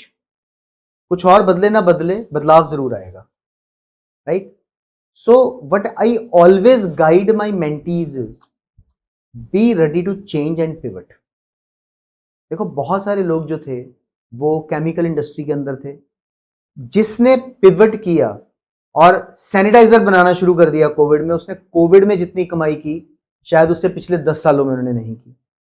Garment industry वालों ने जिन्होंने पिवट करके वो सूट्स बनाने शुरू कर दिए, पीपीई किट्स बनानी शुरू कर दी, उन्होंने बहुत कमाई की, right? So you have to be ready for the change and grab it with both hands when you find it coming around. आपके अंदर इतनी अडेप्टेबिलिटी और फ्लेक्सिबिलिटी होनी चाहिए that your business is ready to pivot whenever there is a change, right? See, many companies have permanently gone into work from home mode since COVID, और इसके उन्हें बहुत बेनिफिट्स मिल रहे हैं। प्रोडक्टिविटी उनकी अभी भी बेटर इंप्रूव हो गई है, उनके एक्सपेंसेस कट डाउन हो गए हैं। अगर आपके पास 100 एम्प्लॉइज हैं, उनका चाय पानी का खर्चा बंद हो गया। ऑफिस स्पेस जो उन्होंने रेंटल स्पेसेस इतने देते थे वो लोग, वो सब बंद हो गए हैं उनके। Now they work with very light employ base की 5-10 एम्प्लॉइज हैं, छोटे से ऑफिस में से वो ऑपरेट आउट कर रहे हैं, बाकी सब लोग अपने अपने घर में बैठे हैं। फ्लेक्सिबिलिटी ऑफ वर्क आवर्स है बिकॉज प्रोजेक्ट्स डेडलाइंस हैं और they have to just complete the projects by deadline, right? So they have pivoted in the sense and they have never gone back to working again from the on-site work, right? ये adaptability जिसके अंदर है कि what is working in today's scenario and I'm ready to adapt to it, वही business, वही entrepreneur survive करेगा। तो अमित जी, मैं एक टॉपिक पे और डिस्कशन करना चाहता हूँ एंड वो बिजनेस कोचिंग से रेलेवेंट नहीं है। This question come specially for the people who are doing jobs and specially the work from home. मेरा एक ओपिनियन है and I can be wrong also, जब से वर्क फ्रॉम होम आया है, जो लोग घर से काम कर रहे हैं उनके लिए कंफर्ट लेवल चाहे बढ़ गया है, बट जो ग्रोथ का अप्रोच है, जो ग्रोथ माइंडसेट है, जो लर्निंग न्यू थिंग्स का माइंडसेट है, वो बहुत नैरो हो गया है। बिकॉज वो वही चीज़ रिपीटेडली बार बार कर रहे हैं, उनके नई लर्निंग की अपॉर्चुनिटीज कम मिल रही हैं या वो कम ले रहे हैं, मेरे को ऐसा लग रहा है। तो आपका क्या ओपिनियन है इस पे? नहीं, एब्सोल्युटली। देखो, every coin has two sides. तो ये वर्क फ्रॉम होम का एक अदर साइड हम कह सकते हैं कि you are very right in your judgement on this. इसको ना हमें अपनी वर्कफोर्स में ना राइट वे में अडेप्ट करना पड़ेगा वर्क फ्रॉम होम में। I know of many companies जो इसको सही ढंग से क्रैक कर पाई हैं। नो डाउट कि जब एक एम्प्लॉय सोलो एम्प्लॉय बन के घर बैठ के काम कर रहा है, तो वो जो एक फिजिकल कनेक्शन, जो वो एक दूसरे से हाथ मिलाने वाला जो एक इम्पैक्ट है, वो नहीं आ पाता। कोलैबोरेटिव स्पिरिट जो है वो नहीं रहती। कलेक्टिव मेंटल एंड अदरवाइज जो ग्रोथ है वो नहीं हो पाती। बट अगर हम इसको सही ढंग से मैनेज कर पाए तो ये काम भी कर सकता है। कैसे? द पॉइंट इज कैसे। I know of many companies जो क्या करती हैं, एवरी क्वार्टर और every 6 months they have an on site meeting of all the employees. It is less of a meeting, more of a social, right? कि हम 6 महीने बाद मिलेंगे, 3 महीने बाद मिलेंगे। वहां पर हम अगले क्वार्टर के लिए कंप्लीटली स्ट्रेटेजाइज करेंगे। 2 दिन का हम आउटबाउंड ट्रेनिंग करेंगे, जहां पर हम एंजॉय भी करेंगे, प्लानिंग भी करेंगे। वहां पे काफी सारे उनके कलेक्टिव इंडस्ट्री एक्सपर्ट्स के सेशंस भी होते हैं, ठीक है? मोटिवेशनल सेशंस भी होते हैं, लर्निंग सेशंस भी होते हैं। तो वो जो चीज over a period of let's say 2 months 3 months उन्होंने इकट्ठे काम करके लेनी थी, they try to give it over a 2 or 3 day off site meeting, right? तो उस केस में अगेन वो जो कोलैबोरेटिव ग्रोथ है वो पॉसिबल हो पाती है, बिकॉज एक वो कनेक्शन जो है वो फिर से एस्टैब्लिश हो जाता है कि हम चाहे 3 महीने में एक बार ही मिल रहे हैं, but we are meeting each other. You are getting to know कि कौन एम्प्लॉय नया आ गया है वर्कफोर्स के अंदर, कौन चला गया है, and apart from that what are the latest trends. When you are inviting speakers जो आपको गाइड कर रहे हैं, मेंटोर कर रहे हैं, तो आपका जो लर्निंग है वो फ्लैट नहीं होता, वो आपका लर्निंग कर्व ऊपर ही चलता है। सो yes, you are right in your analysis of the situation, but there is a workaround for it as well. वो तो आप जैसे बिजनेस कोचेज हैं वो वर्क अराउंड से चीज़ों को करा ही देते हैं। अमित जी, एक चीज़ और इंटरेस्टिंगली, अभी हम इस पे बात कर रहे हैं तो एक और चीज़ है, मैं ये क्वेश्चन मैं हर बिजनेस ओनर से पूछता हूँ, पर आप उन बिजनेस ओनर्स को कोच कर रहे हैं तो मैं आपसे क्वेश्चन जरूर पूछूंगा। आज के जितने भी बिजनेस ओनर्स हैं वो एक बहुत बड़ा चैलेंज फेस कर रहे हैं वर्किंग विद द जेनजीज। उनका जो काम करने का अप्रोच है, जेनजीज का जो काम करने का तरीका है, या जिस तरीके से वो रैपिड अपनी ग्रोथ चाहते हैं अपने करियर में, तो बहुत सारे बिजनेस ओनर्स को मैंने स्ट्रगल करते देखा है कि वो जेंजीज को नहीं समझ पाते हैं, जेंजीज बिजनेस को नहीं समझ पाते, फ्लक्चुएशंस बहुत हाई हैं, आइट्रेशंस बहुत हाई हैं। सो आपका पहला कोई ओपिनियन, सेकेंडली कोई टिप इसको ओवरकम करने के लिए? ओपिनियन अगर मैं कहूँ तो again very correct analysis, but सारी उंगलियां एक बराबर नहीं होती, सब लोग एक जैसे नहीं होते, तो जनरेशन्स की तो बात ही बिल्कुल हम कर ही नहीं सकते। 2 जनरेशन्स हैं वो बिल्कुल सेम हो ही नहीं सकती हैं। But the point again comes over here is, जैसे हम कहते हैं कि when in Rome do as the Romans do. तो when you are dealing with Gen Z employees, तो आपको उनको उनके माइंडसेट को समझना होगा। जेंजी एम्प्लॉयज जो हैं, they do not want to be micromanaged, they do not want to be told how to do something, they just want to know what is to be done. They do not need to be told how to do something, they just want to know what is to be done, and they will figure out a way how it is to be done. वो इतने self dependent हैं, चाहे आप technology wise कह लीजिए, चाहे collaboratively कह दीजिए, वो एक दूसरे से ही बात करके या टेक्नोलॉजी से उसका तरीका ढूंढ के they will surprise you with the results. Probably जब आप उनको बताएंगे कि इसको ऐसा करना चाहिए, they are sure to find out a way to do it better, faster than what or how you told them it to be done. So सबसे बड़ी प्रॉब्लम जो जेंजी एम्प्लॉइज के साथ लोग फेस करते हैं, they are trying to make them do the work the same way as they had been trying to get the work from their seniors, but it is not going to work with them. जब हम बात करते हैं job satisfaction, Gen Zs को job satisfaction इसीलिए नहीं मिलती because उनके मैनेजर्स उनसे उसी तरह से डील कर रहे हैं जैसे वो उनसे पिछली या उससे पिछली जनरेशन के साथ करते आ रहे थे। They just want to be told कि क्या करना है और वो कर देंगे अपने आप। दे आर दी जनरेशन जो हेडफोन्स लगा के बैठ के अपना काम खत्म कर देगी, उन्हें कोई मतलब नहीं है इधर उधर से। They don't want to be micro managed at all times, they don't want to be told कि अब ये करो, अब ये करो, अब ये करो। उनको है कि मुझे बताओ जाना कहाँ है, मैं अपने आप पहुंच के दिखा दूंगा, और आप जो रास्ता बता रहे हैं शायद मैं उससे बेटर रास्ता वहां तक पहुंचने के लिए चूज भी कर लूंगा और यूज भी कर लूंगा, बस मैं पहुंच जाऊंगा वहां पे। You should be worried about the results, not how those results have been achieved. मतलब particularly in the case of Gen Zs हम बोलें कि हम उनको एसओपीज मत दे, उनको फाइनल डायरेक्शन दे दे। That is more important. SOPs, yes, they would be requiring SOPs, but not in all things. They are more inclined to get you results rather than how those results have been achieved. So particularly to summarize, Gen Zs are mostly result oriented, not the process oriented. Process, yes, mostly. अब हम बात कर रहे हैं अमित जी technology की particularly, and हमने बात करी बिजनेस को ऑटोमेट करने की, डेलीगेशन की, तो उसमें टेक्नोलॉजी का तो एक रोल आएगा ही आएगा। So particularly any piece of advice in using the technology in the business, particularly for the business owners, for the retailers या कोई भी बिजनेस ओनर्स हैं, तो देखो, बिजनेस ग्रोथ तब होती है जब आप लेवरेज बिजनेस में करेंगे। लेवरेज जो है वो कुछ ही तरीकों से किया जा सकता है, जिनमें से टेक्नोलॉजी एक तरीका है और प्रोबेबली सबसे बड़ा तरीका है।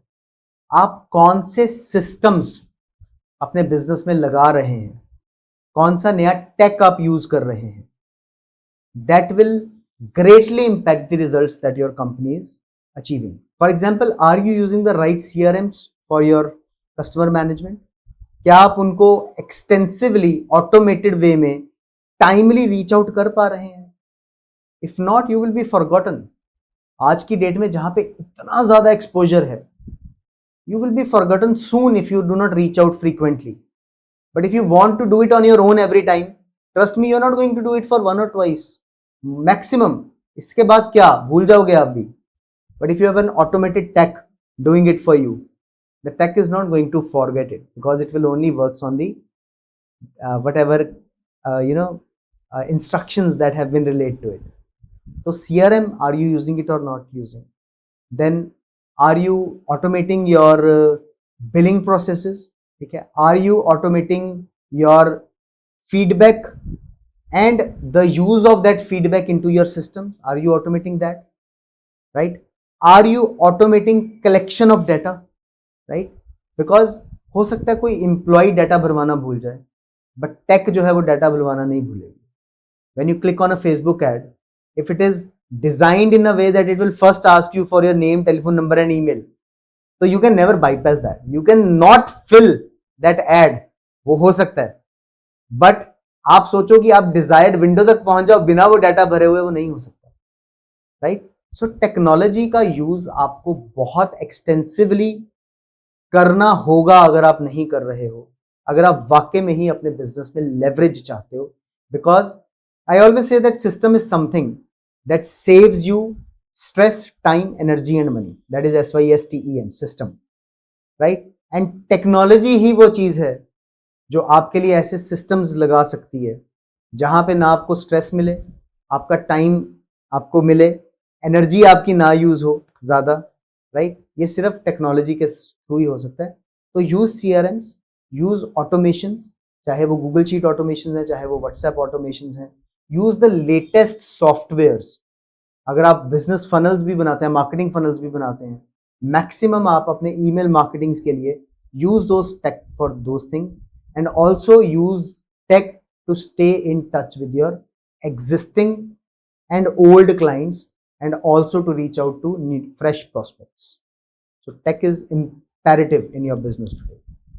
मुझे बहुत सारे बिजनेस ओनर्स का ना एक मिथ है that implementing a tech is costly, बहुत खर्चा हो जाएगा.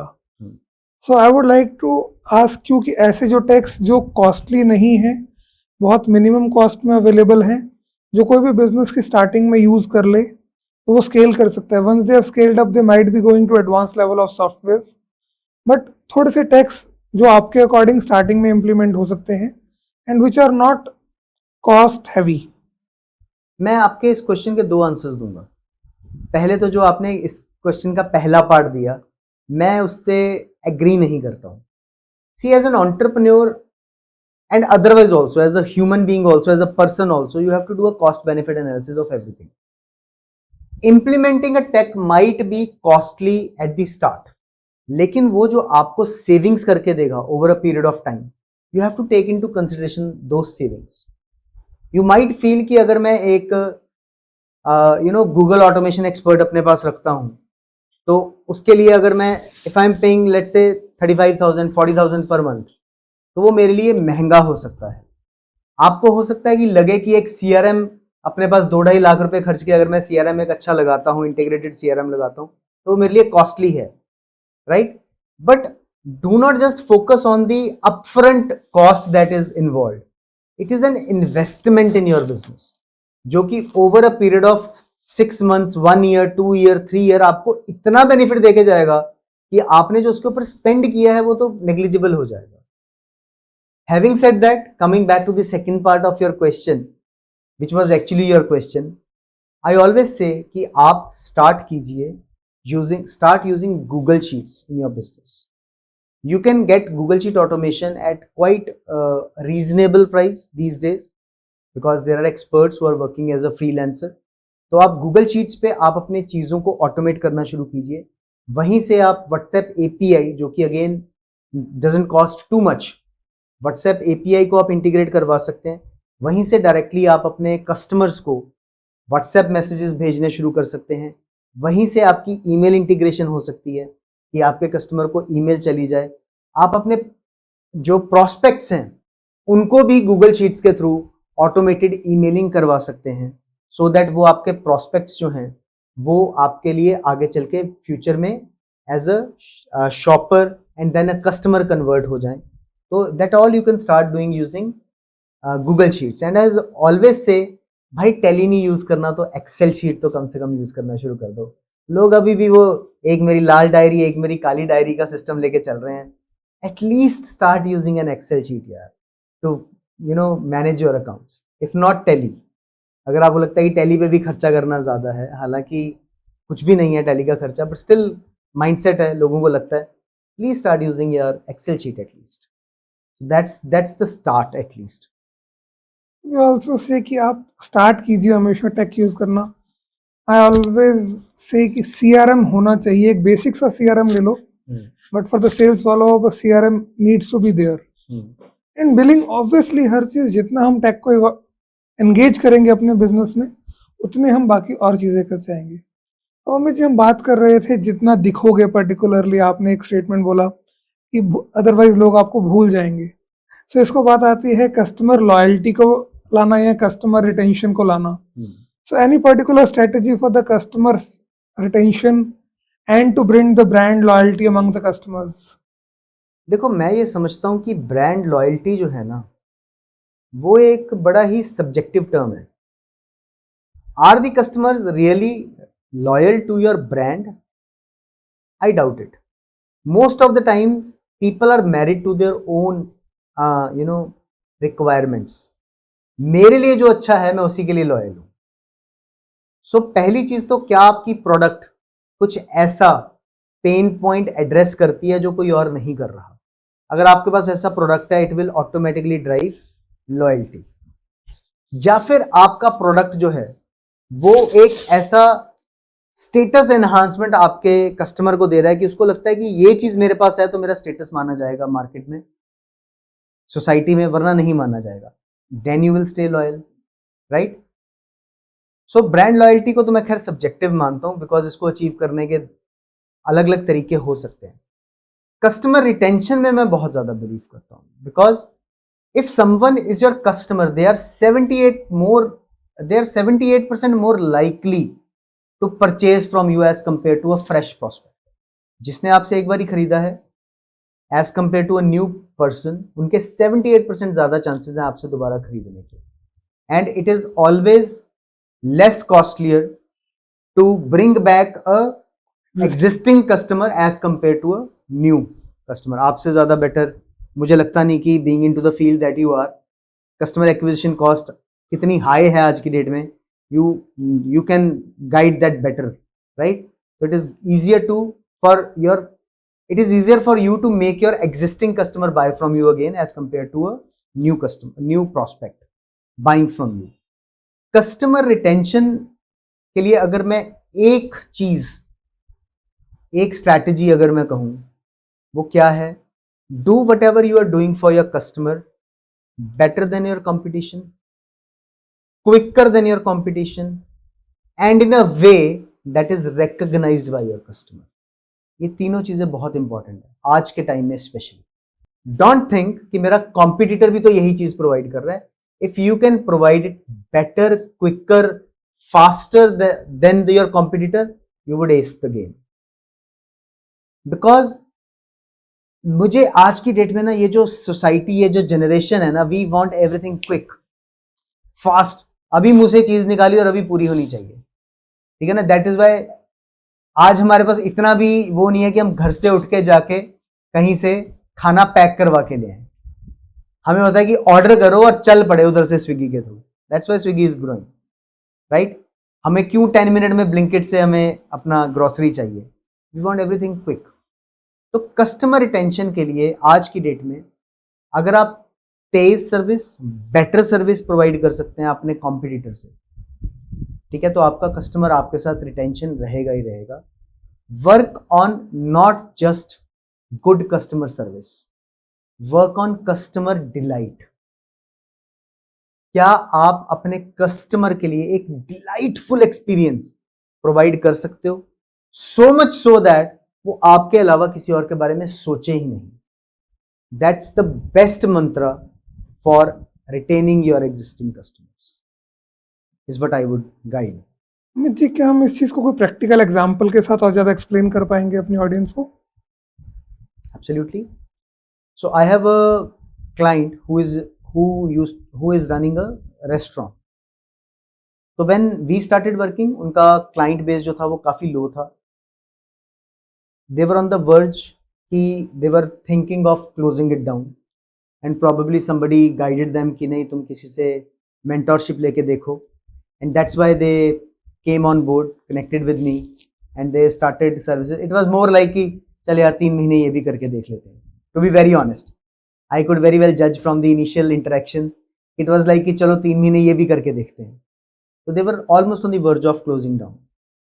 But when we came on board and as I guided you at the start कि शुरुआत वहां से करो स्ट्रगलिंग बिजनेस के अंदर कि प्रॉब्लम कहाँ है, राइट? तो what we find out was that उनके कस्टमर्स को कहीं ना कहीं ये फीलिंग थी that this business does not care enough, and as per studies established by universities 68% of the customers leave you because they feel that they are not cared enough. They are not unhappy with your service, they are not unhappy with your product, they are not unhappy about the prices also. They are 68% high level of number of customers will leave you because they feel that you or the business does not care. तुम मुझे retain करना ही नहीं चाहते हो as a customer, इस feeling के कारण customers छोड़ के चले जाते हैं.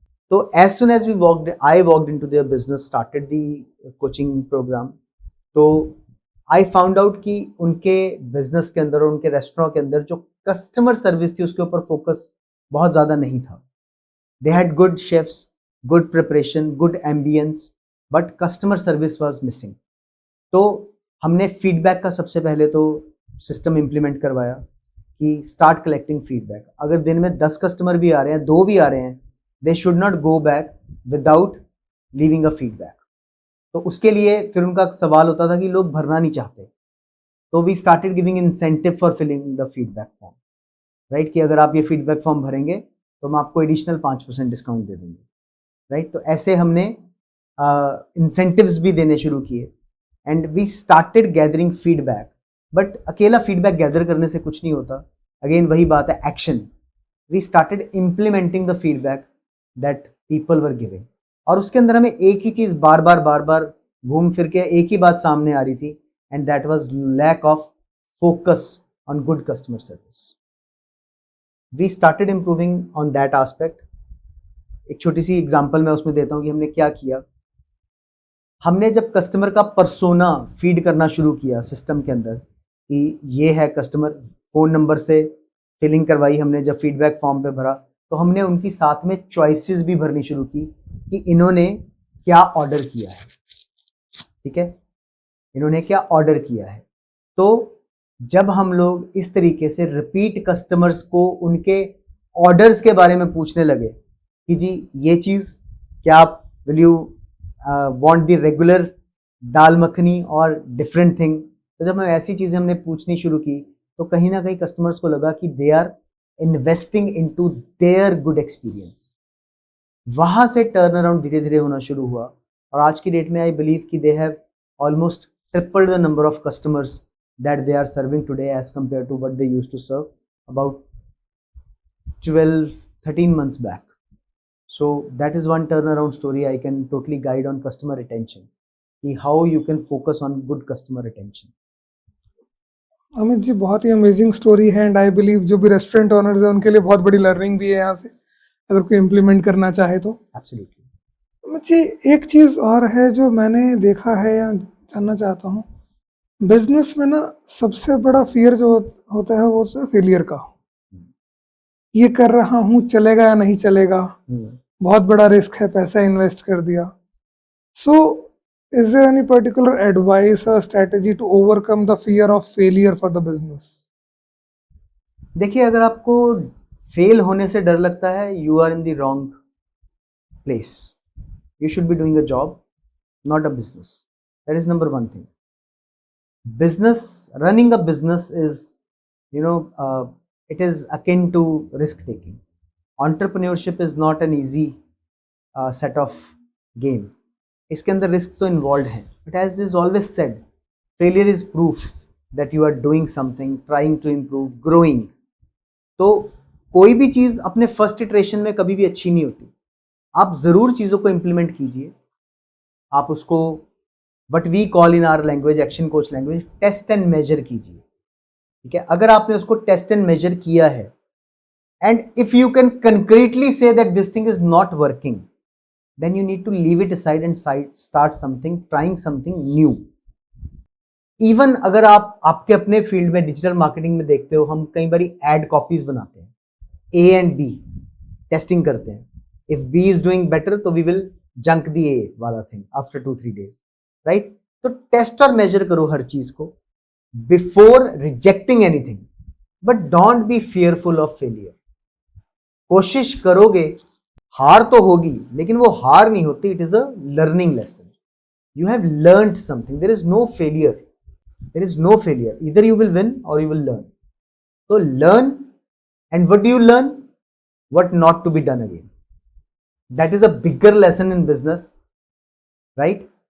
To understand what not to be tried again. And failure will teach you those lessons. Success doesn't teach you those lessons because success कई बारी गलती से भी हो जाती है। तो यू विल फील कि ये चीज वर्क कर रही है, बट जबकि एक्चुअली उस सक्सेस में किसी और चीज का ज्यादा योगदान होता है एज कंपेयर टू उस पर्टिकुलर मेजर के जो आपने लिया होता है। But failure will always tell you कि what is not to be tried again. तो आप वो लेसन लर्न कीजिए एंड इम्प्लीमेंट मत कीजिए उसको दोबारा से, but don't be fearful of failure. Failure से अगर आप डरेंगे तो आप फिर बिजनेस कर ही नहीं सकते। Not everything, not 100% of your efforts will win. ये कभी पॉसिबल ही नहीं है। बिल्कुल ठीक कह रहे हो अमित जी। और इससे एक चीज़ और भी डिस्कशन से जो हम कर रहे हैं, एक चीज़ और सामने आ रही है, there are so many things to be implemented, to be learn, to be executed. And जो मैं आपसे चीज़ पूछ रहा हूँ that might vary from a business to business, या बहुत सब्जेक्टिव आंसर हो सकता है, बट फिर भी कोई भी एक बिजनेस को, how to denote that right now अब हमें एक बिजनेस कोच चाहिए, what is the right time and कब चाहिए एक बिजनेस को बिजनेस कोच? सिंपल सी बात है दिलप्रीत जी, जब आपको लगता है कि आपने जो कुछ आप अपने आप कर सकते थे आपने करके देख लिया, now you are feeling stuck, now you do not know what is to be done next, you do not know कि मैं और क्या ट्राई कर सकता हूं, आपने सब ट्राई करके देख लिया and you are facing real scalability issues, ठीक है? That is the point where you should, if not by then you have started working with a business coach, that's the point you should start. वैसे तो मैं ये कहता हूँ कि coaching का बेस्ट टाइम तभी है जब आप बिजनेस में आने की सोच लो, because a business coach by his experience can guide you on a lot of things जो हमने अभी बात की which are not to be done. वो ये तो बताएंगे कि क्या करना है, बट वो आपको ये भी बताएंगे क्या नहीं करना है, एंड दैट कैन आपका जो प्रोग्रेस का कर्व है वो उसको काफी स्टीप करवा सकते हैं, टाइम उसका कम करवा सकते हैं, because they will tell you कि this I have experienced, it generally doesn't work, तो let's try something else. Also एक मैं हमेशा ये बात बहुत एग्जाम्पल देता हूँ मैं इस चीज़ की कि डॉक्टर बनने के लिए आप इतने साल पढ़ाई करते हो, इंजीनियर बनने के लिए आप 4 साल तो एटलीस्ट बीटेक करते हो, सीए बनने के लिए भी आप कितने सारे एग्जाम्स देते हो। बिजनेस एक ऐसी चीज़ है जो कि एक इंसान को ये लगता है कि क्योंकि मेरे फादर करते हैं, मेरे दादाजी करते हैं, तो ये तो मेरे खून में, मैं तो कर ही लूंगा। And this is the biggest myth. A doctor's son doesn't become a doctor by birth. Similarly a business owner's son can not do business just because कि उनकी फैमिली में एक फैमिली ओन्ड बिजनेस है। We need as much a business education as we need a formal education if you really want to be successful facing lesser challenges in your business. I'm not at all saying कि जिस business में business coach नहीं होता वो successful नहीं होते, not at all. दो उनके भी अगर आप बात करोगे दे हैव मेंटोर्स जिनको हम बिजनेस कोच शायद नहीं कहेंगे डायरेक्टली, बट उन लोगों ने अपनी अपनी इंडस्ट्री में चीजें क्रैक की हैं, अपनी अपनी इंडस्ट्री में उन्होंने गलतियां करके सीखी हैं, एंड दे गाइड देम कि तुम ये मत करो। चाहे they are not the business coaches as we say them, but there are mentors. But still businesses can be successful without business coaches, but the point is if you want to become or if you want to have a successful business setup in lesser time, ठीक है, तो आपको एक business coach starting से ही चाहिए। Even if it is a family run business, I have many clients जो कहते हैं कि जी मेरे बेटे ने मेरा बिजनेस ज्वाइन करना है अगले 2 साल में, but I do not want him to come back to this business जहां पे मैं भी बैठा हूं, मेरे ब्रदर भी बैठे हैं, मेरे फादर भी अभी तक बैठे हैं, कल को मेरे ब्रदर के बच्चे भी बैठेंगे, आई जस्ट वॉन्ट कि ये आए एक फ्रेश परस्पेक्टिव के साथ आए और कुछ डिफरेंट करे, राइट? तो we have clients like those also. तो everyone needs a business coach if you are trying to enter a business, is what I would suggest. तो सर बिल्कुल ठीक कह रहे हैं आप अमित जी कि बिजनेस कोच मेरे हिसाब से अगर बिजनेस खोला है, this is the first investment one should make, taking a business coaching, because sadly business coaching में कहीं फॉर्मली सिखाई नहीं जाती. एमबीए का नाम मास्टर ऑफ बिजनेस एडमिनिस्ट्रेशन जरूर है, बट धंधा करना कैसे है, बिजनेस करना कैसे है, वहां पे वो नहीं सिखाया जाता है. तो मेरे हिसाब से भी जो आप कह रहे हैं, I fully agree to it. जैसे ही बिजनेस खोल रहे हैं, मेरे हिसाब से उसी टाइम पे एक बिजनेस कोच से मेंटरिंग ले लेनी चाहिए. उससे लॉन्ग रन में आप वो सब गलतियां नहीं करेंगे, वो सारा पैसा खराब नहीं करेंगे जो आप नॉर्मली ठोकरें खा खा के करेंगे. Yes, absolutely. क्योंकि पहले कहते थे कि अकल बादाम खा के आती है, पर आज के टाइम पे ये हो गया ना कि अकल बादाम खा के नहीं, धक्के और धोखे खा के आती है. सो business coach can help you saving from both the things, धक्के भी और धोखे भी. Because they come with an experience कि उनके किसी और क्लाइंट ने वो धक्के और वो धोखे खाए हैं. सो दैट इज वाई वो चाहता है कि यार वो सामने एक खड्डा है, वो मेरा एक क्लाइंट था जो उसमें गिरा था तो उसको चोट लगी थी, तो तुम मत जाना. So they can guide on that. बिल्कुल ठीक कह रहे हो.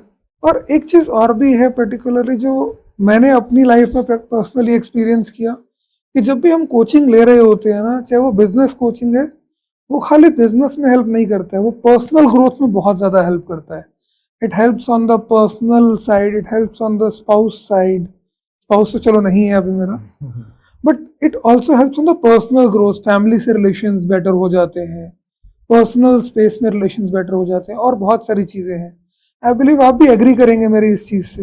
Absolutely sir, personal and professional growth go hand in hand. मैंने शुरुआत में भी एक बात बोली थी कि एक बिजनेस ओनर और उसका बिजनेस डिफरेंट नहीं है, दे आर इंटेग्रल पार्ट. अगर मेरा बिजनेस अच्छा नहीं है तो एज अ बिजनेस ओनर मैं खुश नहीं हो सकता हूँ. अगर मेरी पर्सनल लाइफ अच्छी नहीं है तो मैं बिजनेस पे भी फोकस नहीं कर पाऊंगा, राइट? तो when we talk of time audit in business to find out your 1 hours worth, उसी समय मैं ये भी तो कह रहा हूँ ना कि अब यहाँ से जो टाइम बच रहा है वो बिजनेस के अलावा आप अपनी फैमिली को भी दो, तो आपकी पर्सनल लाइफ भी इंप्रूव होगी. So any kind of learning that you do, चाहे वो लर्निंग बाय बुक्स है, चाहे वो getting coaching from a business coach है, चाहे वो लर्निंग न्यू टेक्निक्स है, न्यू मेथड्स है, वो सिर्फ आपके बिजनेस में नहीं लगेंगे, वो आपकी पर्सनल रिलेशनशिप्स में, आपके पर्सनल कनेक्शंस में और आपकी पर्सनल लाइफ में भी लगेंगे, right? So yes, business coaching will not just help in scaling your business, but it will also help you to sort out your personal life as well. बिल्कुल सही कह रहे हो. ओके, आगे बढ़ते हैं अमित जी. अगली चीज़ मैं आपसे बात करना चाह रहा हूँ, वो है बहुत एक इंटरेस्टिंग सा टॉपिक है, वो है networking. Very close to my heart. I know it's very close to your heart. So Amit ji, what according to you is the role of networking in especially the growth of a business on the financial side, plus a growth of a business owner on the personal side? See, somebody has said, and very rightly, that your network is your net worth. People do not buy products. People buy people. मैं आपसे क्यों service लूं? वो service तो 50 लोग और भी देते हैं, ठीक है ना? I would prefer to have that service being provided by you because I like you, I know you, and I trust you, right? Obviously not in that order. I know you, I like you, and trust you. Networking जो है वो इस चीज को establish करती है. When you go out, meet people, you are making people know you. With the time that you spend in networking, with your efforts that you put it into networking, you are making people like you, and once people start liking you, trusting you, they will buy from you. So business growth में networking जो है वो बहुत important role मैं समझता हूँ कि play करती है, बिकॉज जो भी इंसान आपको जानता है उसके लिए आपसे खरीदारी करना आसान है as compare to somebody who is just a suspect and finding out where to purchase something. तो उसके कंपैरेटिवली अगर आपको जानने वाला इंसान है वो आपसे खरीदना प्रेफर करेगा. सो नेटवर्किंग तो आज की डेट में हर एंटरप्रेन्योर को they must make sure that they do networking. It might be by joining networks like Rotary, by joining networks like Junior Chamber International, BNI, best place to learn, network and do business with, right? So ऐसे platforms पे you should be a part of it. Even for that matter, जो religious organizations की जो trusts होते हैं, committees होती हैं, उनमें भी तो networking है ना कहीं. If the two people are the part of the same religious organization, so we would be inclined to purchase from each other. So focus your energy, keep a part of your marketing budget to network, is what I would guide every business owner, every entrepreneur. You cannot, especially in today's time, do without networking. बिल्कुल ठीक कह रहे हैं अमित जी. अब again I come to the question जो मैंने आपसे शायद 2 या 3 बार पहले भी पूछा है. नेटवर्किंग प्लेटफॉर्म पे क्या करना है और क्या बिल्कुल भी नहीं करना है. Now this is where I would hate to, but I have to break some myths. लोगों को लगता है कि वो किसी नेटवर्किंग इवेंट पे जाएंगे, 10 लोगों के बीच में जाके अपने कार्ड्स बांट देंगे, ठीक है, और उनको बिजनेस मिल जाएगा. My dear friends, exchange of cards is not networking. We have to focus on this thing. Cards बांटते रहने से नेटवर्किंग नहीं होती. नेटवर्किंग प्लेटफॉर्म पे आप जब भी किसी नेटवर्किंग इवेंट में जाएं, you should always spend some time in doing your research. आप जहां जा रहे हैं वहां पे कौन लोग होंगे, इस ऑर्गेनाइजेशन का बैकग्राउंड क्या है, उन लोगों का बैकग्राउंड क्या है, उन लोगों के इंटरेस्ट्स किस तरह के हैं, ये थोड़ा सा रिसर्च करके जाइए. अगर वहां पे कोई इंपॉर्टेंट इन्फ्लुएंशियल लोग आने वाले हैं, प्रोबेबली कोई की नोट स्पीकर है या कुछ है, वो लोग किस तरह के होंगे, उनके बारे में थोड़ा सा रिसर्च करके जाइए. So that when you talk to them, you do not do इधर उधर की बातें बिना मतलब की, because these people are very focused.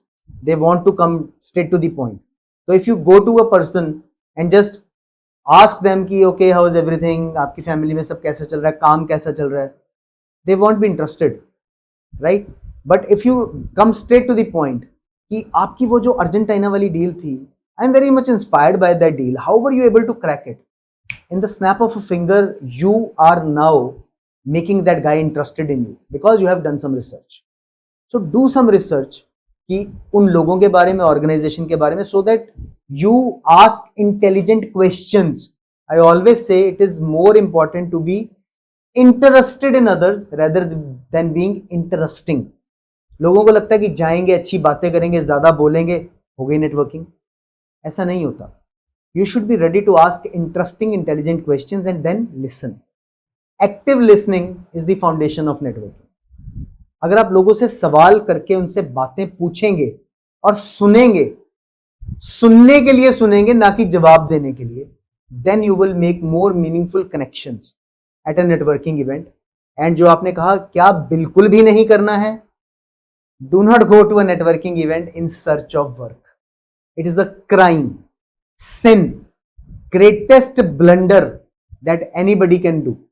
अगर आप जाएं एक नेटवर्किंग इवेंट के अंदर इस विचार के साथ कि मैं किसके लिए कुछ कर सकता हूं, you would always come out richer as compared to going to a networking event with a thought कि what can I get out of this event. मैं हमेशा कहता हूं just ask one question, how can I help you? How can I help you today? What is it that is going on in your life that I can help you with? If you ask this question, Dilpreet bhai, you know, people are thrown off guard. यार आजकल भी ऐसे लोग होते हैं जो ये पूछते हैं कि मैं आपके लिए क्या कर सकता हूं, right? They might not be able to answer you on this question right then and there, but you would leave a lasting impact in their minds. यार मुझे किसी ने ये पूछा कि मैं आपके लिए क्या कर सकता हूं, rather than asking कि आप मेरे लिए क्या कर सकते हो. You know, I once went to a training program to deliver a training, and after the training, people were coming up to me obviously to thank me for the session, you know, stuff like that. That was a great session. You also are a trainer, you understand that. तो एक और person आया मेरे पास and I was like कि अब ये भी मुझे थैंक्स बोलेगा, ये बोलेगा। तो that person came up to me, took out his card and sent to me, you know, Amit ji, I am into this thing. You need any of these in future, anytime, please get in touch with me. Even if you don't need it, please feel free to pass my card to someone who will need my services. How many clients do you think I would have referred him? Definitely zero. Zero, zero. Because उस person ने मेरे साथ rapport building नहीं की, मेरे साथ आके उसने दो चार बातें नहीं की, and the first thing that he speaks up, the first words that come out of his mouth is कि I do this, please try and refer me clients. Networking is not about going and asking for work, it is about going with an idea, with the feeling of helping people, right? And the good will come back to you। वो कहते हैं नेकी कर दरिया में डाल। उसके दो मीनिंग मैं निकालता हूँ। एक तो ये होता है कि नेकी करके भूल जाओ, बैक में एक्सपेक्ट मत करो, लेकिन you know the flow of that river, समुद्र में आप कोई भी चीज फेंकते हो ना, वो वापस जरूर आती है किनारे पे। That is the idea of नेकी कर दरिया में डाल। नेकी करके डाल दो, good will come back to you for sure. So you just try and help people out and it will come back to you in more ways than that. बिल्कुल ठीक कह रहे हो अमित जी, चाहे उससे आए चाहे किसी और से आए, पर वापस आएगी जरूर। आएगी sir. I am also big follower of this. Amit ji, networking platforms तो बहुत सारे हैं और हर प्लेटफॉर्म पे नेटवर्किंग होती है, बट अगर मैं आपको बोलूं कि आपको कोई एक नेटवर्किंग प्लेटफॉर्म चूज करना है which gives immense value to the business owners, वो कौन सा प्लेटफॉर्म होगा? Well, it would undoubtedly be BNI, Business Network International. More than 80 countries में ये present है, 3,30,000 plus members worldwide, इंडिया में 60,000 members, and focus इनका learning and business है। तो अगर business owner के point of view से पूछोगे तो I really feel that BNI can be a game changer for every entrepreneur. So जिन बिजनेस ओनर्स को BNI के बारे में नहीं पता, थोड़ा सा और इनसाइट बताओगे? बिकॉज लोगों को क्या लगता है, नेटवर्किंग में जाएंगे, कार्ड देंगे जैसा आपने बोला और बिजनेस आना शुरू हो जाएगा। सो वो एक मिथ है जो आप ऑलरेडी ब्रेक कर चुके हो, बट टेल हमारी ऑडियंस को थोड़ा सा और बताओ नेटवर्किंग या इस चीज के बारे में। Sure. Well, BNI is business network international. ये एक ऑर्गेनाइजेशन है जो 79 कंट्रीज में प्रेजेंट है। हम ये कहते हैं कि रेफर्ड इज ऑलवेज प्रेफर्ड। आज की डेट में स्पेशली मैक्सिमम बिजनेस जो है, जो लोग ले रहे हैं, that is by way of word of mouth referrals. But किसी के भी पास इन वर्ड ऑफ माउथ रेफरल्स को इंश्योर करने का कोई तरीका नहीं है। How do you know that although your business is based on referrals, where is that next referral going to come from? BNI gives you that confidence that yes, your next referral is going to come from one of your group members, right? Or from anywhere across the country, any BNI member who or whose acquaintances need your service, they might reach out to you with a referral. And referral के business में convert होने के chances जो हैं वो हमेशा ज़्यादा होते हैं as compared to anyone who is doing a window shopping. वो word of mouth referrals के through आप अपने business को grow करवा सकते हैं if you are a part of BNI.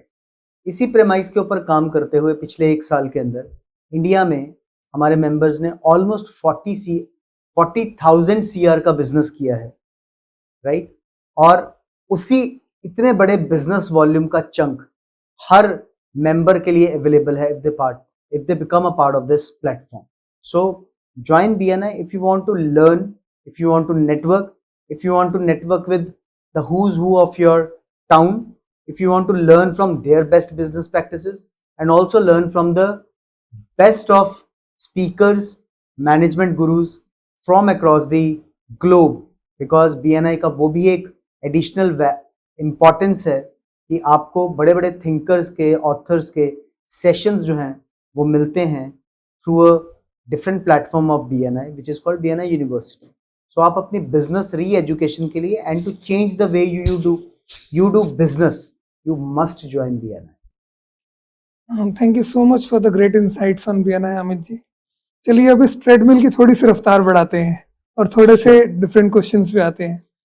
तो अमित जी, मेरे को ऐसी कोई स्ट्रैटेजी बताओ जो आपने किसी बिजनेस के लिए इम्प्लीमेंट करी हो और वो फेल हो गई हो। देखो, मैंने पहले कहा टेस्ट एंड मेजर। तो टेस्ट एंड मेजर करते रहना पड़ता है and sometime things do not work. तो एक बारी for a front office sales team of a company, we implemented something based on the customer feedback, but the sale instead of increasing decreased further. So that was one failure of our strategy. So I will not get into the details of the strategy that we used, but yes, we thought that अगर हम ये करेंगे तो उससे ये impact आएगा, but वैसा impact आया नहीं. Rather, we were actually able to fend off more customers. तो हमारी sale rather कम हो गई. That So was what one is the time of cope-up failure. mechanism in this case? No, there is always a cope-up mechanism in this, because we always say test and measure. If you have failed with something, you have actually learned. तो हमें पता लग गया कि ये चीज हमारा जो insight है वो सही नहीं है, because हमने वहां पे क्या किया, हमने फ्रंट ऑफिस स्टाफ को उस स्ट्रैटेजी मेकिंग के टाइम पे इन्वॉल्व ही नहीं किया. अगर हमने उनको इन्वॉल्व किया होता तो शायद हमें पहले ही इंसाइट मिल जाता कि ये चीज काम नहीं करेगी. तो कोप अप मैकेनिज्म यही है कि you have to be swift and you have to make amends quickly. अगर आपको इनिशियल ट्रेंड्स लग रहे हैं कि चीज नहीं ठीक हो रही है, then you need to make amends and change. Business owners are not likely to change, yet teams are very resistant to change. So what is your idea of implementation when the business owner or the team is resistant to change? Everyone is resistant to change. इसमें अगर मुझे भी आज आप कोई चीज बदलने को बोलोगे तो शायद मैं जल्दी जल्दी नहीं बदलूंगा, बिकॉज मैं कंफर्टेबल हो गया हूं उस चीज के अंदर. बट चेंज लाना का सबसे पहला स्टेप और सबसे इंपॉर्टेंट स्टेप भी यही है, to make people understand why this change is important. Bringing a change is like blind leading the blind. ठीक है, क्योंकि जो चेंज लाना चाह रहा है एज अ लीडर, उसको भी नहीं पता प्रॉपरली कि इसका एंड रिजल्ट क्या वैसा होगा जैसा मैंने एनविजन किया है, right. But if you can make enough people understand why this change is important, तो चेंज लाने का जो रेजिस्टेंस है वो कम हो जाएगा for sure. And it happens, we implement it daily in organisations. तो अमित जी, ऐसे बहुत सारे बिजनेस ओनर्स जो मल्टीपल बिजनेसेस को कर रहे हैं, अगेन टाइम मैनेजमेंट या बहुत सारे इश्यूज बोलते हैं. So any particular piece of advice for the business owners जो मल्टीपल डिफरेंट वेंचर्स रन कर रहे हैं इस टाइम पे? सबसे पहले तो have a structure for your business, and as I said 80% of every business is same, so copy that structure in all businesses, right? And second thing that you should be aware of is, do not try to subsidize one business from the profits of the other business. That's the biggest mistake. हमारा एक business बहुत अच्छा चल रहा है, उसके profits को हम निकाल के दूसरे बिजनेस में पंप करते जाते हैं. अल्टीमेटली ना ये चलता है ना वो ग्रो कर पाता है. So take it as different entities. उसको आप एक कॉन्ग्लोमरेट मत समझिए, राइट. एक तरफ से प्रॉफिट जो मिल रहा है उसको उसी में री इन्वेस्ट कीजिए, या अपने लिए प्रॉफिट ड्रॉ कीजिए, ना कि उसको दूसरी जगह पे इन्वेस्ट कीजिए. So these are the two advices that I would give to every business owner running multiple businesses. And what is your advice to the business owners जिनके मार्केट या जिनकी फील्ड में एकदम से कॉम्पिटिटर आया और उसने पूरी मार्केट डिस्टर्ब कर दी? How would a business owner react to this situation? Competition is good, always good. And if somebody is there who has disrupted your market, you should rather be excited, because disruption के साथ साथ opportunity आती है. If you are agile enough, if you think enough, you can, if not copy the same thing, you can build your business on relatable fields, right? आप देखो कि उस business में अब किस चीज की रिक्वायरमेंट है जो आप पूरी कर सकते हैं. If you can start feeding that particular requirement of the business, right, you can ride on the wave of that disruption. For example, अगर स्विगी ने राइडर्स बहुत सारे ला दिए, तो one thing that has particularly grown is the two wheeler industry, right. And now if you can provide them a solution which is cheap but electric, ठीक है, and has good battery backup, so you are sure to ride that disruptive wave of people who are providing services at your doorstep, be it Swiggy, Zomato, Blinkit, or n number of industries that are banking on this particular behavior. Okay, that's a great insight. And what is your advice particularly for the emotional part? Many business owners take the decisions emotionally, in fear, in anxiety, in overconfidence, or any of the emotional influence. So, is there any particular way or particular advice for the business owners on that terms? देखिए, सबसे unique बात जो एक entrepreneur को entrepreneur बनाती है, और why you are successful is your gut feeling, right? उसको आप चाहे इमोशनल अंडरस्टैंडिंग का पार्ट दे दो, आप चाहे उसको इमोशनल डिसीजन मेकिंग का पार्ट दे दो, चाहे आप उसको हंच बोल दीजिए, बट वो इंपॉर्टेंट है. A business needs to be operated by the hunch of the entrepreneur, right? But अगर आप टोटली ही डिसीजंस को इमोशन बेस्ड करेंगे तो लॉन्गर रन में आपको तकलीफ हो सकती है. So you should always make decisions which are balanced. Logic भी उनके अंदर इन्वॉल्व होना चाहिए.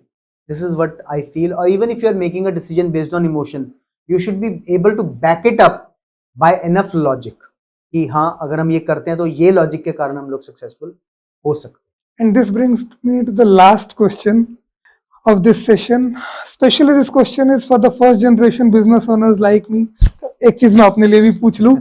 We all first generation business owners want to create the legacy for the future. So ऐसी क्या एक golden advice है that we should keep in mind for building the legacy for the future? This is a very subjective answer, I would say. आप legacy किस चीज को समझते हैं? Is it a legacy product, और is it a legacy culture, ठीक है, और is it a legacy team, और is it a legacy company? आप लेगेसी किस चीज को समझते हैं?